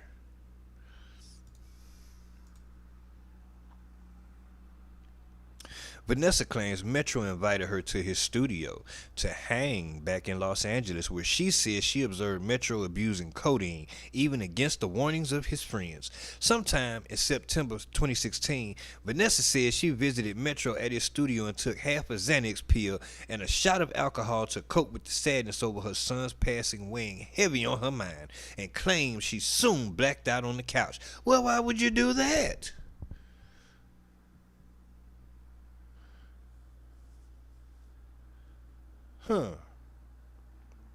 Vanessa claims she eventually regained consciousness in a bed with Metro on top. Now, I don't know the hoe, and I don't know Metro. So I'm not caping for now one of them. I'm just reading what the motherfucking stories say. But ain't it funny how all these stories seem to turn out the same way? Now, the only difference is in this situation, the bitch took the pill on her own. Passed out and went in the zone. Claims she woke up in the bed with no panties on. After allegedly blacking out and waking again, Vanessa says Metro appeared and informed her she was inside a Beverly Hills hotel room and it was time to leave. She says she had no memory of how she got there. Vanessa...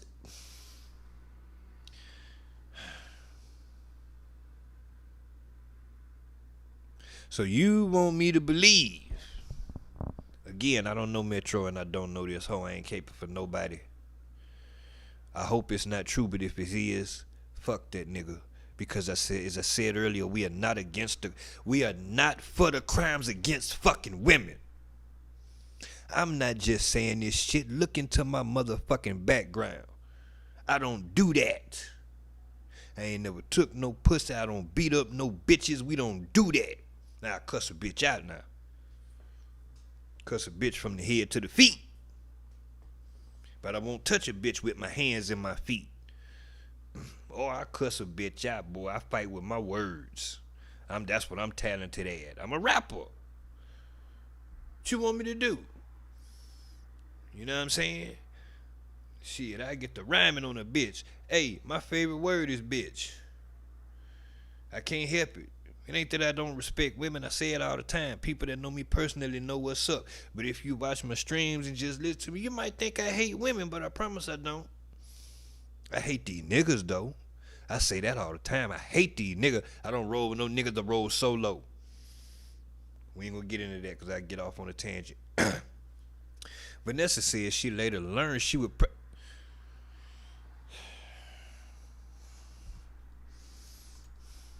Ain't no way. Ain't no fucking way.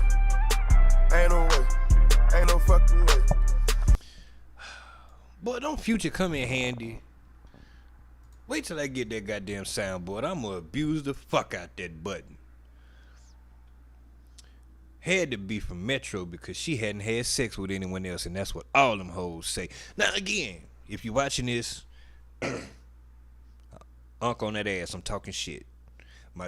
It don't even matter what my motherfucking true feelings in my heart is, because that ain't the point. That ain't entertainment. Whether you like it or love it, whether you hate me or love it, don't motherfucking matter. I'ma talk my shit now, because Unc on that ass. And I told you how I feel about these hoes. I love women. I respect and protect women, but these bitches ain't shit. And I'm gonna let you know that all the time, that these bitches ain't shit. But don't fuck with them. Don't abuse them. They ain't shit now. Bitches ain't worth a damn. Don't abuse them. Don't hurt them. She said she ultimately terminated the pregnancy in November 2016. Vanessa also believes Metro joked about her trauma the following year on his Rap Saved Me record. What? Co-starring... What? Bitch. She took a Xanny and she fainted. I'm from the gutter, ain't no changing.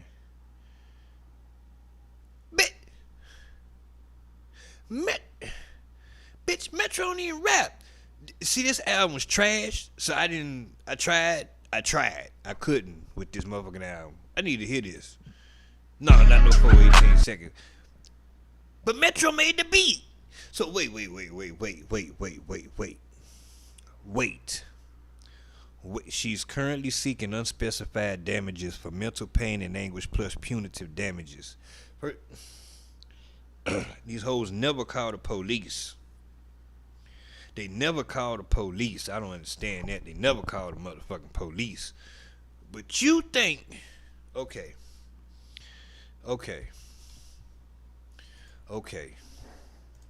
Believe black women, trust black women, everything. So, you want me to believe. Do what you want me to believe now. Do what you want me to believe. Do what you want me to believe. Do what you want me to believe. You went to Metro Studio to hang out. And you took a Xanny. Your own Xanny. You bought the Xanny with you. Metro didn't give you the Xanny. You had your own Xanny. So you took a Xanny and then you mixed it with liquor. And on the bottle it say, don't mix this with liquor. Say it right there on the side. And you probably ain't ate shit that day. Empty stomach. So you took your own pill and you put the liquor on it. And then you fell asleep. And then either Metro himself or Metro security or somebody or maybe a couple niggas carried you from the studio, which obviously was in a different building. Cause unless it was at, I had to go. I don't even want to go back and see, but it might have been at a house, the studio. I don't know. But the bitch said, "Man, I gotta see now." Here we go. Let me see.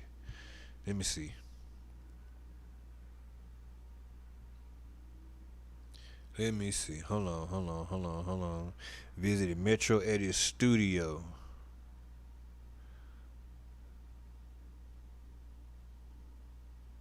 Performer Earl said, what? After allegedly blacking out and walking and waking again.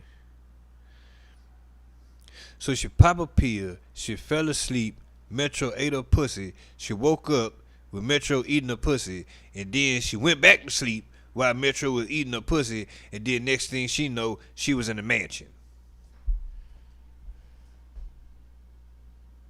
Why that don't never happen to no men?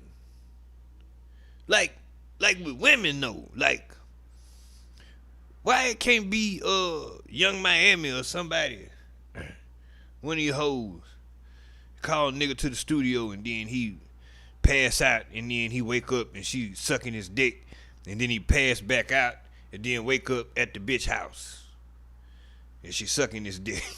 like,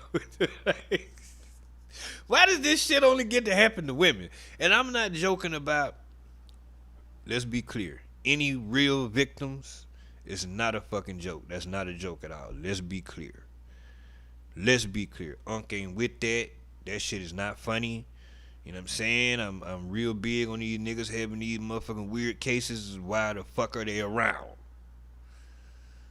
You know what I mean? I'm not. But in this case right here, I'm gonna give motherfucking jokes off because I want to know, because that ain't never happened to me before.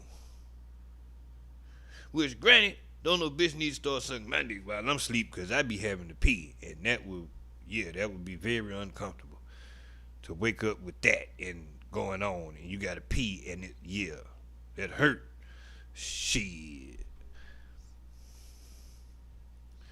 I guess. Drake told him to shut his whole ass up and make some drums. I thought I had this shit up here. I thought it was up here, but it's not. I wasn't even supposed to talk about that. I was supposed to talk about Tory Lane motherfucking ass, but I ain't, because then I'd be bashing, like, didn't I bash a bitch earlier? I don't know. I don't want to bash women too much, like, because I really love women for real, and I don't want y'all to ever get that fucked up or twisted. You know what I'm saying? I just talk my shit, and I just talk the way I talk. I don't ever want y'all to get that fucked up. But anyway, I'm about to go and get up off this motherfucker, man. If you're tuning in, thank you for watching. I greatly appreciate you. Please make sure you like, comment, subscribe, fuck with your boy. You know what I'm saying? I'm here to try to entertain you, give you some news while I'm entertaining you. We're going to cover some shit. We're going to talk about some shit. I'm going to give you my opinions on stuff. We're going to talk about general subjects, you know what I'm saying? Going 50-50, you know, shit like that, you know. So we here for Unc on that ass. You see something happening that you want to see me talk about? My socials in the goddamn, in the bio. Hit a nigga up. Send me some shit that you want to see me talk about, that you want to hear my opinion on. You know what I'm saying? But I'm about to get out of here, goddammit, because shit, I'm getting sleepy. You know, when Unc be streaming this early, I be just getting off work and shit. So if you at work, I hope you have a good rest of the day. And shit, I catch y'all goddamn tomorrow. It's your boy OG UNC through the door, the original gigolo. If you love your bitch, you better hide the hoe. I don't choose, I get chose, and I'm colder than Eskimo toes on these hoes. Let's go.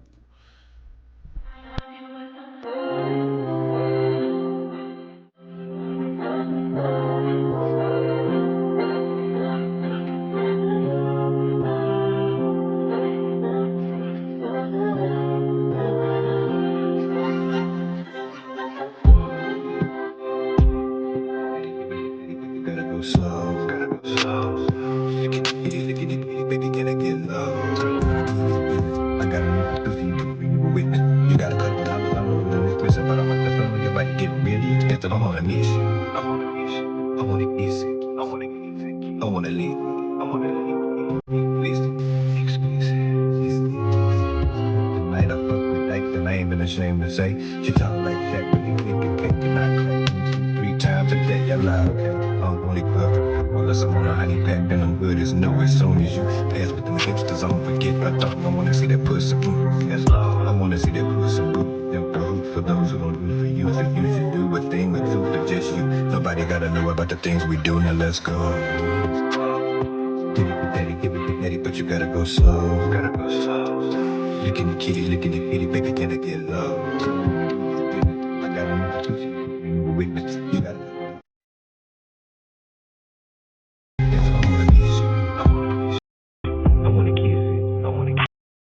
I wanna leave.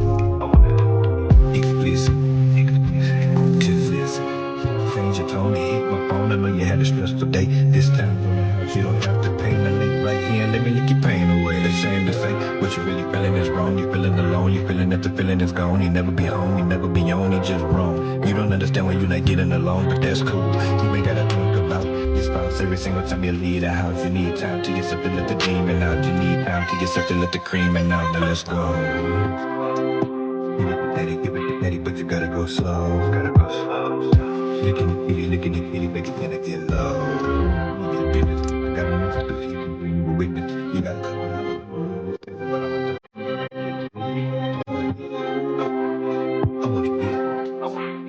I wanna leave. Explicit. Tonight I fuck with my name and his name is A. It's all like that, but if we be stinking, I clap 3 times a day. Now let's go.